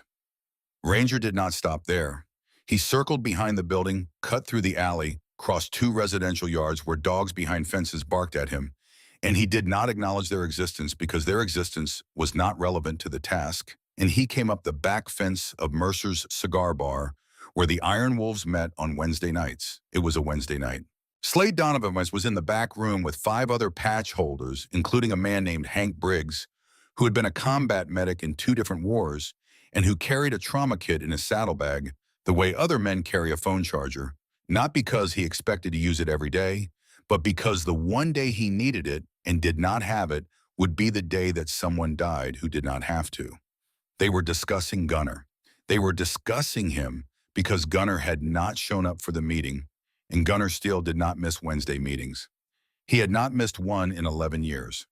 The last time had been the week his wife died, and even then he had showed up the following Wednesday with a face like a sealed envelope and sat in his chair and said nothing for 3 hours. And that had been his way of grieving. And every man in the room had understood it, and not one of them had said a word about it, because there are some things that do not survive being spoken about, and grief is one of them. The back door of Mercer's had a screen door that they kept latched against the moths and the night air. The screen was aluminum mesh in a wooden frame that had been hanging on the same hinges for 20 years and had never been tested against anything more forceful than a seasonal windstorm. Ranger hit the screen at full speed. He came through it the way a thrown cinder block comes through a plate glass window, with the sound of wood splintering and metal tearing, and a crash that brought every man in the back room out of his chair and reaching for whatever was closest to a weapon. The dog landed on the wooden floor. He tried to complete the movement, tried to get his legs fully under him, and stand the way he had always stood when he entered a room, upright and alert and ready. His front legs held, his rear legs did not. They buckled, and he went down on his belly and slid forward across the planks, leaving a dark smear on the wood that started wide and narrowed as his momentum dyed a smear that every man in that room recognized without being told what it was. Hank Briggs was the first one to him. Hank went to his knees beside the dog the same way he had gone to his knees beside wounded men, in places that he would never talk about, in rooms that were not this room. His hands moved with the rapid practice efficiency of a man whose hands have performed triage so many times that the process has been transferred from the conscious mind to the motor cortex, freeing the brain to assess while the hands do the work. He saw the wound on the ribs, the long, ugly exposure of bone where the fur and skin had been torn away. He saw the wound on the neck, the round entry point, and the matching exit wound on the other side, the bullet's path. A corridor of damage that had, by some miracle of anatomy, passed between the spine and the carotid artery, in the trachea without hitting any of them, threading a gap that a surgeon would have needed imaging equipment to find, and that the bullet had found by chance, or by something that was not chance, but that did not have a name in any medical textbook. He saw the swollen eye. He saw the bare neck where the collar had been ripped away, And he saw when he reached for the trainer's head to check his airway that there was something clamped between Ranger's teeth. A strip of denim roughly 4 inches by 2 inches torn from a vest with enough force to pull the fabric apart at the seam. Sewn onto the denim was a patch. The patch was faded and stained, but the image and the text were legible. It was not the Iron Wolves patch. It was the Splinter Crew patch. Dax Riggs's patch. Slade Donovan looked at the patch. He looked at the dog on the floor.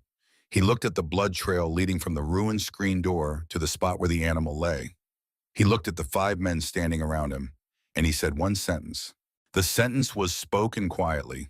It was spoken with the kind of certainty that does not need volume, because volume is what uncertain men use to compensate for the doubt they are trying to drown out. And Slade Donovan was not uncertain about anything. He said, "Gunner is on a tree somewhere on that mountain. Get the trucks." They went. 6 trucks, 12 men. They left within 4 minutes.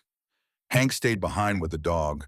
He laid Ranger on a clean blanket on the floor of the back room and opened his kit and went to work under the overhead light. He worked for 2 hours. He cleaned the wounds with saline and antiseptic. He sutured what could be sutured. He stabilized the cracked ribs with a wrap he fashioned from elastic bandage and strips of medical tape. The bullet wound was through and through clean on both ends, and the structures it had passed between were intact by a margin that Hank later described as not medical but theological. The dog was dehydrated. He was in shock. His pulse was thread-like and rapid. His body temperature was falling. But his one good eye was open. Through the entire 2 hours of treatment, through the cleaning and the stitching and the wrapping and the needle, the dog did not whine. He did not pull away. He did not attempt to bite the hand that was causing him pain in the process of saving his life. He lay on that blanket on that wooden floor, and he kept his eye open and he stared at the door. The door was the direction that mattered. The door was the direction his person was in. The job was not finished. Hank told me later, and I am telling you now, that in 2 wars and 30 years of treating men and animals who had been broken by violence, the silence of that dog was the loudest thing he had ever heard in any room he had ever been in. When the bleeding was controlled and the wrap was secure, Ranger got up. He got up on 3 legs because the 4th was no longer accepting commands from the central nervous system. He walked to the back door that he had come through 20 minutes ago, the door with the screen hanging in pieces from the frame, and he stood there facing out, facing the dark, facing the mountain. He had a map to finish. They put him in the cab of the lead truck in the passenger seat next to Slade Donovan. Slade drove with one hand on the wheel and the other resting on the dog's shoulder. Not stroking, not comforting, just maintaining contact, the physical language of a man, telling an animal that he understood what was happening and that they were going in the same direction, and that the going would continue until it was done. The drive up the mountain was 1 hour and 40 minutes. The trucks took the switchbacks in a convoy headlights, cutting through the dark like the eyes of something predatory moving uphill. Ranger sat in the passenger seat with his head turned toward the windshield. Every time the road forked, the dog moved his head. Left, right, straight. He did not bark. He did not whine. He leaned. That was all. He leaned in the direction that mattered, and Slade followed the lean, and the 5 trucks behind him followed Slade, and the mountain opened up ahead of them, fork by fork, guided by a dog who had run this route in reverse less than 3 hours ago, on 3 legs with a bullet hole in his body, and who had stored every turn and every scent marker and every gradient of the terrain in the navigational architecture of a brain that had been designed over 10,000 years of selective breeding to do exactly this kind of work. Nora Keller arrived in town 40 minutes after the trucks had left for the mountain.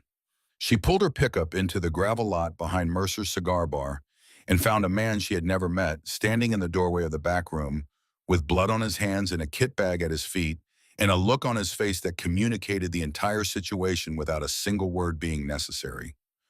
The man was Hank Briggs. He looked at Nora for a moment. Then he said, "You are Gunner's daughter." She said yes. He said they went up after your father about 40 minutes ago. The dog came in here torn to pieces, and he showed us who did it, and then he got back up, and he got into the truck, and he is leading them up the mountain right now. "Take me up there," Nora said. Hank did not argue. He did not tell her it was too dangerous. He did not tell her this was club business, and that club business did not include the daughters of members who had been gone for 11 years. He looked at her standing in the doorway of a cigar bar. She had not been inside since she was 14 years old. A woman in a flannel shirt and work boots, who had driven 400 miles through the night with her father's name in her mouth like a stone she could not swallow. And he saw something in her face that he recognized because he had seen it in the faces of men and women who had traveled great distances under great duress to reach someone they love, the look of a person who has already made every decision that matters and is simply waiting for the physical world to stop standing in the way. He said, "Take the county road north. Follow the tire marks. You will see the trucks when you get close. Do not stop for anything." Nora drove. The road went from pavement to gravel to dirt, the way it always did when you went north out of that town, the way it had when she was a child, and her father had taken her up into these mountains on the back of his Harley to show her where the elk came down to the creek to drink in the early morning. She had been 9 years old.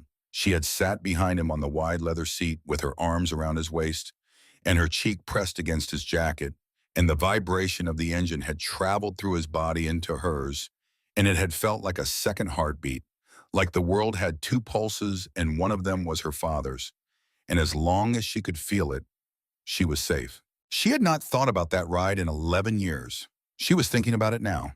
She was thinking about how his hands had looked on the handlebars, large and scarred and certain, and how she had believed with a total conviction that only a child is capable of that, those hands could fix anything in the world, and that nothing could hurt a man whose hands were that steady. The tire tracks in the dirt were fresh and deep. 6 vehicles moving fast.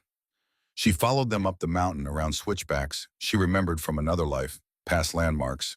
She had forgotten she knew a split boulder that looked like a hatchet blade, a pine tree struck by lightning 20 years ago that was still standing blackened and bare, a monument to the stubbornness of living things.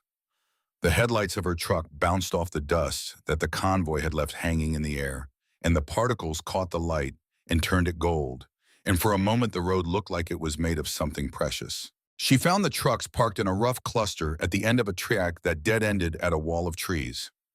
Men were moving in the overlapping beams of headlights and handheld flashlights, their shadows long and broken on the forest floor. She killed her engine. She got out. She walked into the light. Every man there stopped what he was doing and looked at her. She was not wearing leather. She was not wearing a patch.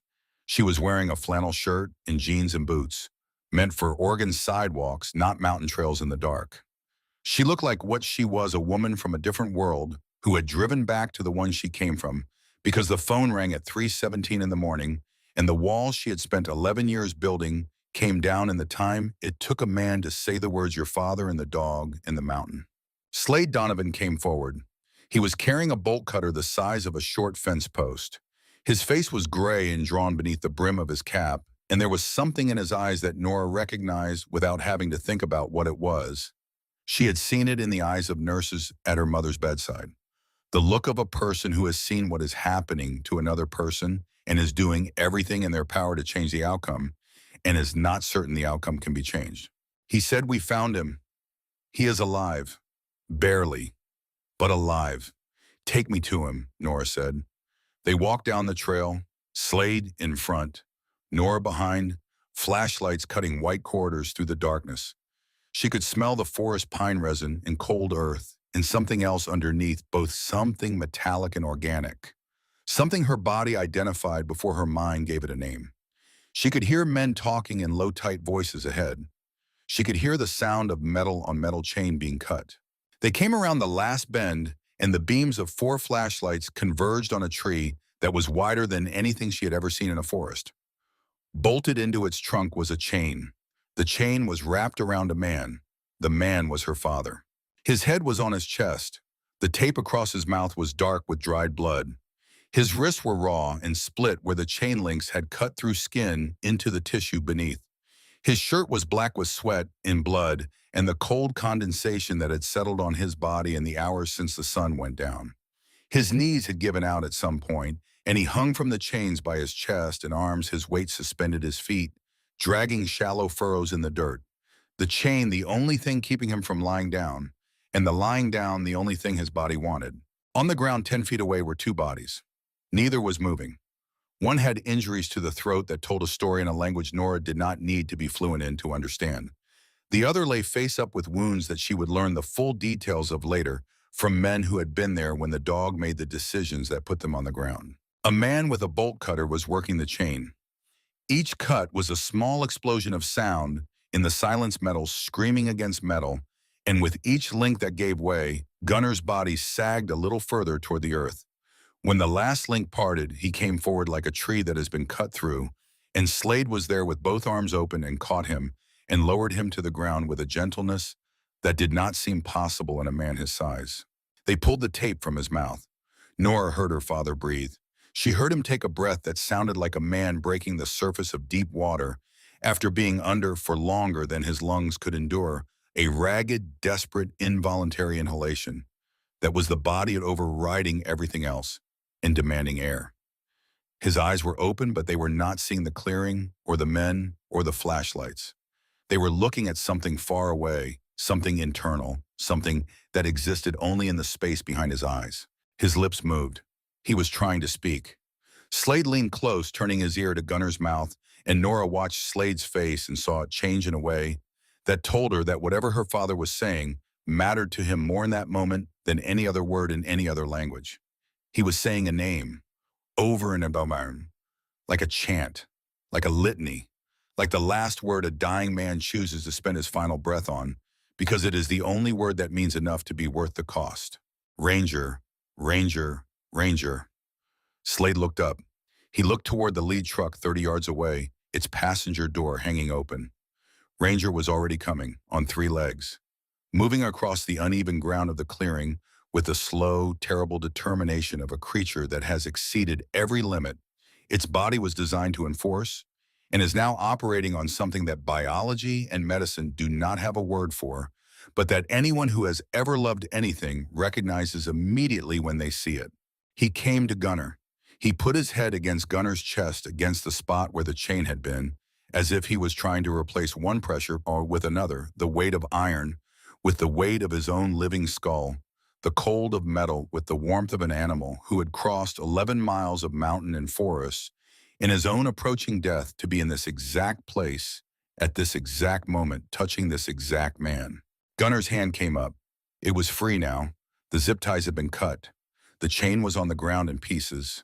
He laid his hand on the top of Ranger's head, and his fingers curled into the fur behind the dog's ears and held there with a strength that should not have existed in a body that depleted, but did exist because some things do not obey the laws of physiology. Nobody in the clearing spoke.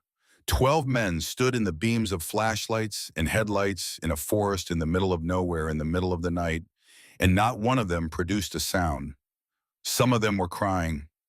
Men with prison records and scar tissue on their knuckles and histories that would not survive being read aloud in a courthouse. They were crying because they were watching something that they did not have the vocabulary to describe, but that they understood in the part of themselves that was older than language and more honest than anything language had ever been able to express. Nora stood 10 feet away. She watched her father hold his dog, and she watched the dog press his shattered body against her father's shattered body, and she felt something break inside her that had needed to break for 11 years. She had hated this world. She had hated the leather and the patches and the Wednesday night meetings and the smell of engine grease and road dust. She had hated it because she had decided that it was the thing that had killed her mother, the lifestyle, the danger, the code that seemed to put brotherhood above family and the road above home. But standing in that clearing, watching a dying dog press his head against a dying man's chest, she understood something she had refused to understand for more than a decade. The thing she had hated was also the thing that had come for him. 6 trucks, 12 men, bolt cutters and flashlights, and a drive up a dark mountain in the middle of the night because one of their own was on a tree somewhere, and there was no discussion needed and no vote required and no hesitation in any of them. And before the trucks, before the men, before any human being had moved a muscle, the dog had come, one animal, loyal past the point of reason, past the point of survival, past every argument that the rational world could make for lying down in the dirt and letting the darkness take him. Nora walked forward. She knelt in the dirt beside her father. She put her hand on his shoulder. He turned his head and looked at her, and for a moment he did not know who she was. His eyes were glazed with pain and cold, and the particular confusion that belongs to a man who was certain he was going to die, and has just discovered that he is not and cannot yet reconcile those two realities. Then his eyes cleared, and he saw her, and the sound he made was not a word. It was older than words. It was the sound a human being makes when the person they have been praying for in the dark of their own mind for 11 years is suddenly kneeling beside them in the dirt with tears on her face and a hand on their shoulder, and the prayer has been answered, and the answer is real, and it is here, and it is warm. Dad, Nora said, I am here. They got Gunnar down the mountain in the bed of Slade's truck, wrapped in blankets, with Nora sitting beside him and Ranger lying across his legs. There was no hospital. A hospital meant questions from people whose job it was to ask questions and whose obligation was to report the answers. Questions meant a sheriff's deputy at the foot of a hospital bed with a notepad asking who had chained a 64-year-old man to a tree in the national forest, and who had left two bodies in a clearing, and how a dog with a gunshot wound had traveled 11 miles to lead a convoy of 12 men up a mountain in the middle of the night to perform a rescue that no official agency would have sanctioned. They went instead to a house on the outskirts of town that belonged to a woman named Jolene Carver. Jolene had been a trauma nurse for 30 years. She had worked emergency departments in 3 states. She had seen everything that the human body can do to itself and everything that other human bodies can do to it. 10 years before this night, she had lost her son in a way that connected her permanently to the chapter, and that meant she did not ask questions when they brought her work at unusual hours. She had a room at the back of her house that was cleaner than most emergency rooms and better stocked than some rural hospitals. It was the kind of room that exists in every small town where men live outside the law but still need someone to stitch them back together when the law is not available as an option. Jolene worked on Gunnar for 6 hours. Broken ribs, 3 on the left side, 1 on the right. A fractured cheekbone that would heal crooked and give him a permanent asymmetry that made him look, if anything, more like a man you did not want to challenge. A dislocated shoulder that she reduced with a single practice motion that drew a grunt from behind Gunnar's clenched teeth, but not a scream, because screaming was a sound Gunnar had decided years ago was beneath his dignity. Exposure, dehydration, blood loss, and a wrist wound that was going to leave a scar pattern that would look for the rest of his life like he had put his arm into a piece of agricultural machinery and pulled it back out. Hank Briggs worked on Ranger in the next room. The bullet had traveled through the tissue below the spine, entering on one side and exiting on the other in a clean through and through that had missed the spinal cord and the major blood vessels by margins that Hank described not in medical terms, but in the only terms that seemed adequate, which were that dog decided it was not his time yet, and the bullet listened. The ribs were cracked but not displaced. The eye was swollen but not permanently damaged. The shoulder wound was deep and raw but clean, the kind of wound that heals if you give it time and keep it free of infection. Ranger slept for 2 days. When he woke, he stood up on 3 legs, walked out of the room where he had been treated, walked through the hallway of Jolene Carver's house, walked into the room where Gunnar was lying in a bed with an IV in his arm and bandages around half his body, and laid down on the floor beside the bed. He put his chin on the edge of the mattress. He closed his one good eye. He did not move from that spot for 19 days. Nora watched. She slept in a chair on the other side of her father's bed. She did not leave the room for the first 3 days except to use the bathroom. Jolene brought her food, and she ate it without tasting it, the mechanical consumption of a body that insists on being maintained while the mind occupying it is somewhere else entirely. She watched her father sleep. She watched the dog watch her father sleep. She watched the slow rise and fall of Gunnar's chest beneath the bandages, and she counted his breaths the way she had counted them when she was a girl sitting on the carpet beside the couch while he slept, after a long ride counting to make sure he was still there, still breathing, still alive, because the sound of his breathing was the sound that meant the world was holding together. On the 4th day, Gunnar opened his eyes and looked at her and said her name. Just her name. Nora. And the way he said it told her everything about the 11 years of silence, because he did not say it the way a man says a name he has not used in a decade. He said it the way a man says a name he has been saying every single day in the privacy of his own mind in the dark before sleep, the way you say a word that has become a prayer, and that you are afraid to stop saying, because stopping would mean accepting that the thing you are praying for is never going to happen. She took his hand. It was the first time she had touched her father in 11 years.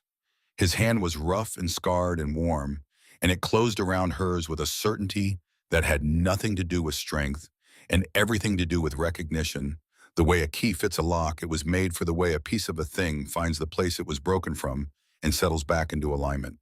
He said, "You came." She said, "The dog came first. I just followed." Something moved at the corner of his mouth. Not quite a smile. The space where a smile would be in a man who had not built a career out of keeping his face still. But it was there, and she saw it, and she held onto it the way she held onto his hand. He said, "I thought you were done with me."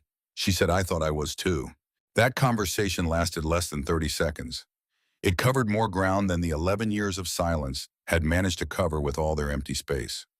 When it was finished, Gunnar closed his eyes and went back to sleep, and Ranger shifted on the floor and placed his paw over Gunnar's ankle, and Nora sat in her chair and cried quietly into the hand that was not holding her father's hand, because she understood finally that leaving had been the easy part, and that the hard part was what she was doing now, which was staying, which was sitting still in a room with a broken man and a broken dog and letting herself feel the thing she had spent 11 years running from, which was love, which was grief, which was the understanding that the two are the same thing, wearing different clothes, and that you cannot have one without carrying the other for the rest of your life.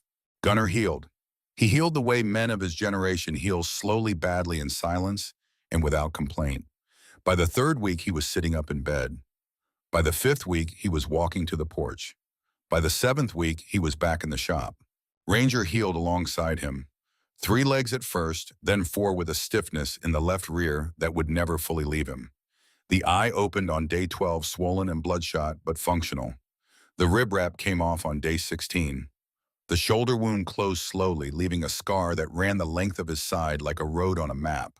A road that started in a clearing on a mountain and ended on the wooden floor of a cigar bar, and had been traveled in one direction under conditions that no map could represent. By the 6th week, Gunnar was walking to the end of Jolene's gravel driveway and back once in the morning and once in the evening. Ranger walked beside him, matching his pace exactly, stopping when he stopped, standing when he stood. They had always moved in sync, but now there was something different in the synchronization, a tenderness that had not been there before, the way two damaged things move together when they understand that the damage is shared and that neither of them is going to recover any faster than the other. Nora watched from the porch. She watched her father and his dog walk 30 yards down a driveway and 30 yards back, and she understood that she was watching a man communicate. Not with words. Gunnar had never been fluent in words. He communicated in proximity, in presence, in the act of being in the same space as the thing he cared about and refusing to leave that space. It had been how he loved her mother. He had not said the right things. He had not said enough things. He had not been home enough or soft enough or verbal enough for a woman who needed to hear words the way flowers need rain. But he had been there, every morning of the illness, every treatment, every hospital visit. He had been there with his hands in his pockets and his jaw clenched and his eyes carrying everything his mouth could not. And when her mother died, he stood at the graveside with his hand on the casket and did not move until the last car left the parking lot. And then he stood there for another hour, because leaving would have felt like abandoning her and Gunnar.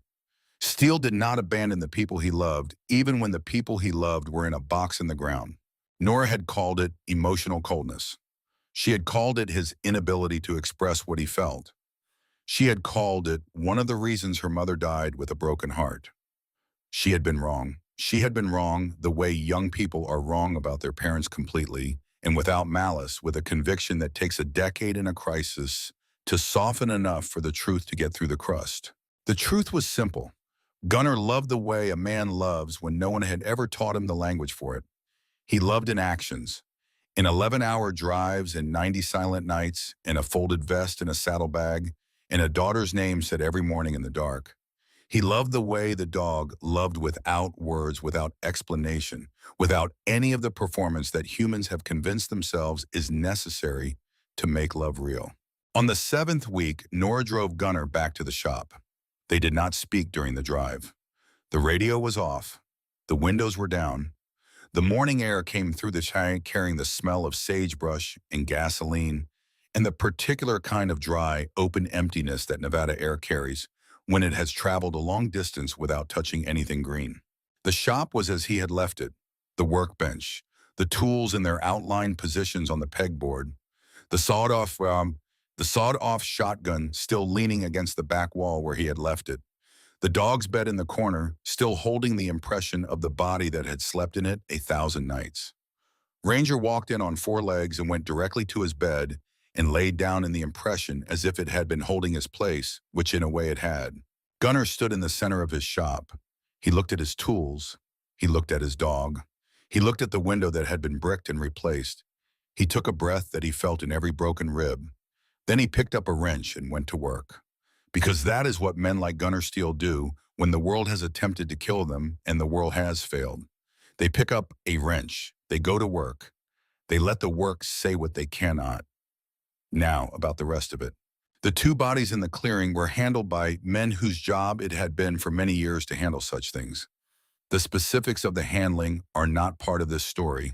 They are part of a different story, a darker one, the kind that is told only between men who have earned the right to hear it by living the kind of life that requires such stories to be told.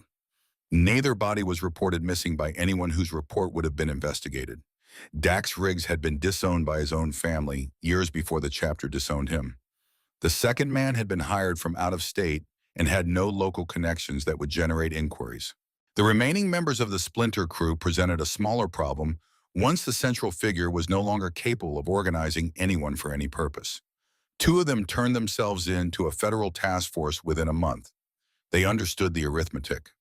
The arithmetic said that the Iron Wolves had mobilized 6 trucks and 12 men in the middle of the night based on the testimony of a bleeding dog, and that the alternative to federal custody was becoming part of the darker story that the bodies in the clearing had already joined. The other 2 left the state and traveled to places that were not Nevada and not anywhere in the vicinity of men who wore Iron Wolves patches. They were not heard from again in any way that mattered. But there was one more thread in the story that had not been resolved, and it was Nora who found it. She found it in the 3rd week of Gunnar's recovery while he was still in bed at Jolene's house. She had been going to the shop every day, cleaning, organizing, doing the practical work that a daughter does when she does not know any other way to say, "I am sorry for the 11 years I was not here." She had found Gunnar's notebook in the top drawer of the workbench, the one with the license plates and dates and phone numbers that had brought down Dax Riggs. She was not looking for it. She was looking for a rag. But she opened the drawer, and there it was, and she picked it up and opened it and flipped through the pages without intending to pry. Near the back of the notebook was a page that was different from the others. It was not about drug routes or money. It was a list of dates with question marks written next to them. Dates when Gunnar had been at specific locations at specific times. Dates that, when Nora cross-referenced them with what Slade had told her about the timeline of the ambush, corresponded precisely with the information that Dax would have needed in order to know where Gunnar would be on the day of the trap. Someone inside the chapter had been feeding Dax information about Gunnar's schedule. She brought the notebook to Slade at Mercer's. She laid it on the same table where her father had laid it weeks before. She said the same words. "This is not a conversation I want to have, but it is a conversation we need to have." Slade read the page. He looked at the dates. He looked at the routes. He saw the pattern that he should have seen himself and had not, because he had been too focused on the immediate crisis to examine the infrastructure that had made the crisis possible. His face changed. It did not change dramatically. It changed the way stone changes when a crack appears in it, a small alteration that implies a much larger structural problem beneath the surface. He said there is a prospect. His name is Tucker Cole. He is 20 years old. He has been with us for 6 months. He is the only person besides me who knew Gunnar's schedule on the day he went up that mountain. "Bring him here," Nora said. Slade looked at her. He said, "Nora, this is chapter business." Nora looked back at him. She said, "My father was chained to a tree for 9 hours because someone inside this chapter gave his schedule to the man who wanted to kill him. That makes it my business. Bring him here." Slade studied her for a long time. Then he nodded. Tucker Cole sat in a chair into the back room of Mercer's cigar bar on a Thursday evening with his hands between his knees and his eyes on the floor. He was 20 years old. He looked younger. He had the thin, underfed frame of a young man who had grown up in a household where meals were not guaranteed, and the things that were guaranteed were not the kind of things a child should have to learn to survive. His knuckles were scarred in a pattern that Nora recognized from her own childhood, the scars of someone who had been hit, and who had learned early that the hitting was not going to stop just because you wanted it to. Nora sat across from him. She did not raise her voice. She did not threaten. She asked him one question. She said, "Did Dax hurt you too?" The boy looked up. His eyes were wet. He was quiet for a very long time. Then he said he told me if I did not give him information about where Gunnar would be, he would go to my mother's house. He said he knew the address. He said he would burn it down with her inside. Nora sat with that. She sat with the weight of a 20-year-old boy's terror for his mother's safety. She sat with the understanding that the chain around her father's chest had not started in the clearing on the mountain. It had started in a small apartment, somewhere in this town where a woman lived alone and a son who loved her had been told that the price of her safety was someone else's life. Slade was standing against the wall with his arms folded and his face set in the expression of a man who knows what the code demands and is waiting for someone to demand it. In the world Nora grew up in, the code was clear. The boy had betrayed a brother. The boy had nearly gotten a member killed. The consequence for betrayal was not subject to negotiation or appeal or mercy. Nora looked at Slade. She looked at Tucker Cole. She looked at the wall behind the boy's head, the wall where in 3 weeks a piece of logging chain with her father's blood in its grooves would be hung with a small brass plaque beneath it. She made a decision. She said, "He stays." Slade's jaw tightened. He said, "Nora." She said, "Dax Riggs pointed a gun at this boy's mother and told him to choose between his mother and my father. He chose his mother. I am not going to punish a boy for choosing his mother. I will not do it, because that is what Dax Riggs would have done. That is what the chain does. It goes around one person, and it tightens around another, and it never stops until somebody decides to break it. I am deciding to break it. Right now, right here." She looked at Tucker. She said, "You are going to work in my father's shop. You are going to work there every day for as long as it takes. You are going to look him in the eye and tell him what you did and why you did it, and then you are going to let him decide what happens next between the two of you. But the chapter does not touch you. Not today, not ever. Because nobody else dies for what Dax Riggs built. Nobody else carries that chain." The room was quiet for a long time. Slade looked at her. She looked back. And then Slade nodded once the same single nod he had given her father the night Gunnar brought the notebook to the table. It was the nod that meant, "I hear you, and I am going to trust your judgment, and if it goes wrong, it is on both of us." Tucker Cole showed up at Gunnar's shop on the first morning. Gunnar was back behind the workbench. He walked through the bay door and stood in front of the man whose schedule he had sold and whose life had almost been the price, and he told him everything. What Dax had threatened, what Tucker had done, what it had cost. He told it without excuses and without pleading and without any attempt to make the telling easier on himself than it deserved to be. Gunnar listened. He listened the way he listened to everything completely, without interruption, without any visible reaction on his face. When the boy was finished, Gunnar was silent for a long time. He looked at Tucker. He looked at the boy's scarred knuckles and his thin frame and his wet eyes and his 20 years of a life that had clearly not been kind to him. Then Gunnar said 4 words. He said, "Hand me the 3/8 socket." That was it. That was the trial. That was the verdict. That was the sentence. "Come stand next to me. Pick up a tool. Do the work. Let the work be the language that we speak to each other, because neither of us has the words for what happened, and the work does not require words. The work only requires showing up." Tucker worked in Gunnar's shop for 2 years. He became a full patch holder. He voted at the same table where Nora had argued for his life. And every Wednesday night when the chapter gathered in the back room of Mercer's, Tucker sat in the chair closest to the wall where the chain hung. He never looked away from it.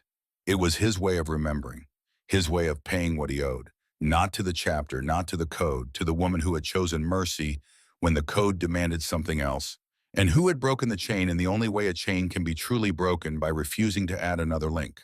Wade Holden and his wife Faye were recovered from where Dax had put them. The chapter paid for the headstones, white granite, clean lines, their names, their dates, and a single line from a hymn that Faye had loved. The service was small. Gunnar stood at the graveside with Ranger on one side and Nora on the other. He held his daughter's hand. It was the second time she had touched him since her return. He did not let go until the service was over and the last person had walked back to the parking lot. The logging chain, the actual chain that had been wrapped around Gunnar's body and bolted to a tree in a clearing 11 miles into the national forest. Slade had it cut into 6 pieces. One piece was given to each of the 6 trucks that had driven up the mountain that night. The drivers mounted them in their cabs or hung them from their rearview mirrors or kept them in their glove boxes. Each piece was a fragment of the same story, carried in different vehicles by different men who had been part of the same drive up the same mountain on the same night for the same reason. The piece that had been around Gunnar's wrist, the piece with his blood still dark in the grooves of the metal, was mounted on the wall of the back room of Mercer's cigar bar. Above it, on a small brass plaque screwed into the wood with 4 flathead screws, were 3 words. He came back. That was the whole inscription. No name on it, no date, nothing to tell a stranger walking into that room what had happened or who had been involved or why a piece of rusted chain was hanging on a wall in a cigar bar in a small town in northern Nevada. Just 3 words for anyone in the chapter who already knew. 3 words that carried the weight of 11 miles and 2 creeks in a propane truck, in a screen door, in a bolt cutter, and the sound of a dog's nails on a wooden floor, and every other detail of the story that the words compressed into something small enough to fit on a piece of brass. Nora did not go back to Portland. She had expected to. She had told herself during those first weeks at Jolene's house that she would stay until her father was on his feet, and then she would drive the 400 miles back to her apartment in her jaw, and her life in the careful distance she had maintained between herself and the world that had raised her. But weeks became months, and months became a thing that did not have a name, because it was not visiting, and it was not moving back, and it was not any of the categories that exist for the choices people make about where they live and why. It was just being there, the way the workbench was there, the way the tools were there, the way Ranger was there in his patch of sun by the bay door, one ear on the road, the other on Gunnar, doing the only job that mattered. She started working in the shop. Nobody asked her to. One morning she picked up a wrench and tightened a bolt that was loose on a frame her father was rebuilding, and he looked at her and said nothing, and she looked at him and said nothing, and the arrangement was established without a single word being exchanged, the way the arrangement between Gunnar and Ranger had been established on the 90th night without a word. Some contracts do not need language. They just need 2 people to show up in the same place and start doing the same work. She learned engines. She learned the timing and the torque and the particular harmonic that a Harley produces when every component is aligned and the engine is running the way it was designed to run. She learned it the way Ranger had learned Gunnar's rotes, not by instruction, but by proximity, by standing close enough to the thing long enough for it to become part of her. She opened the shop for regular business on a Tuesday. She did not put up a new sign. She did not change the name. She just unlocked the bay doors in the morning and locked them at night and stood behind the workbench and did the work that her father had been doing for decades and that she had apparently been learning without knowing she was learning it every time she had watched him work as a child. The customers came. They came because the name Steel was on the building and because word moves through small towns the way water moves through soil, slowly but comprehensively. And the word was that Gunnar's daughter had come home and that she could do the work, and that the dog was still in the corner, and the shop was still the shop. 6 years passed. Ranger died on a Sunday afternoon in the shop.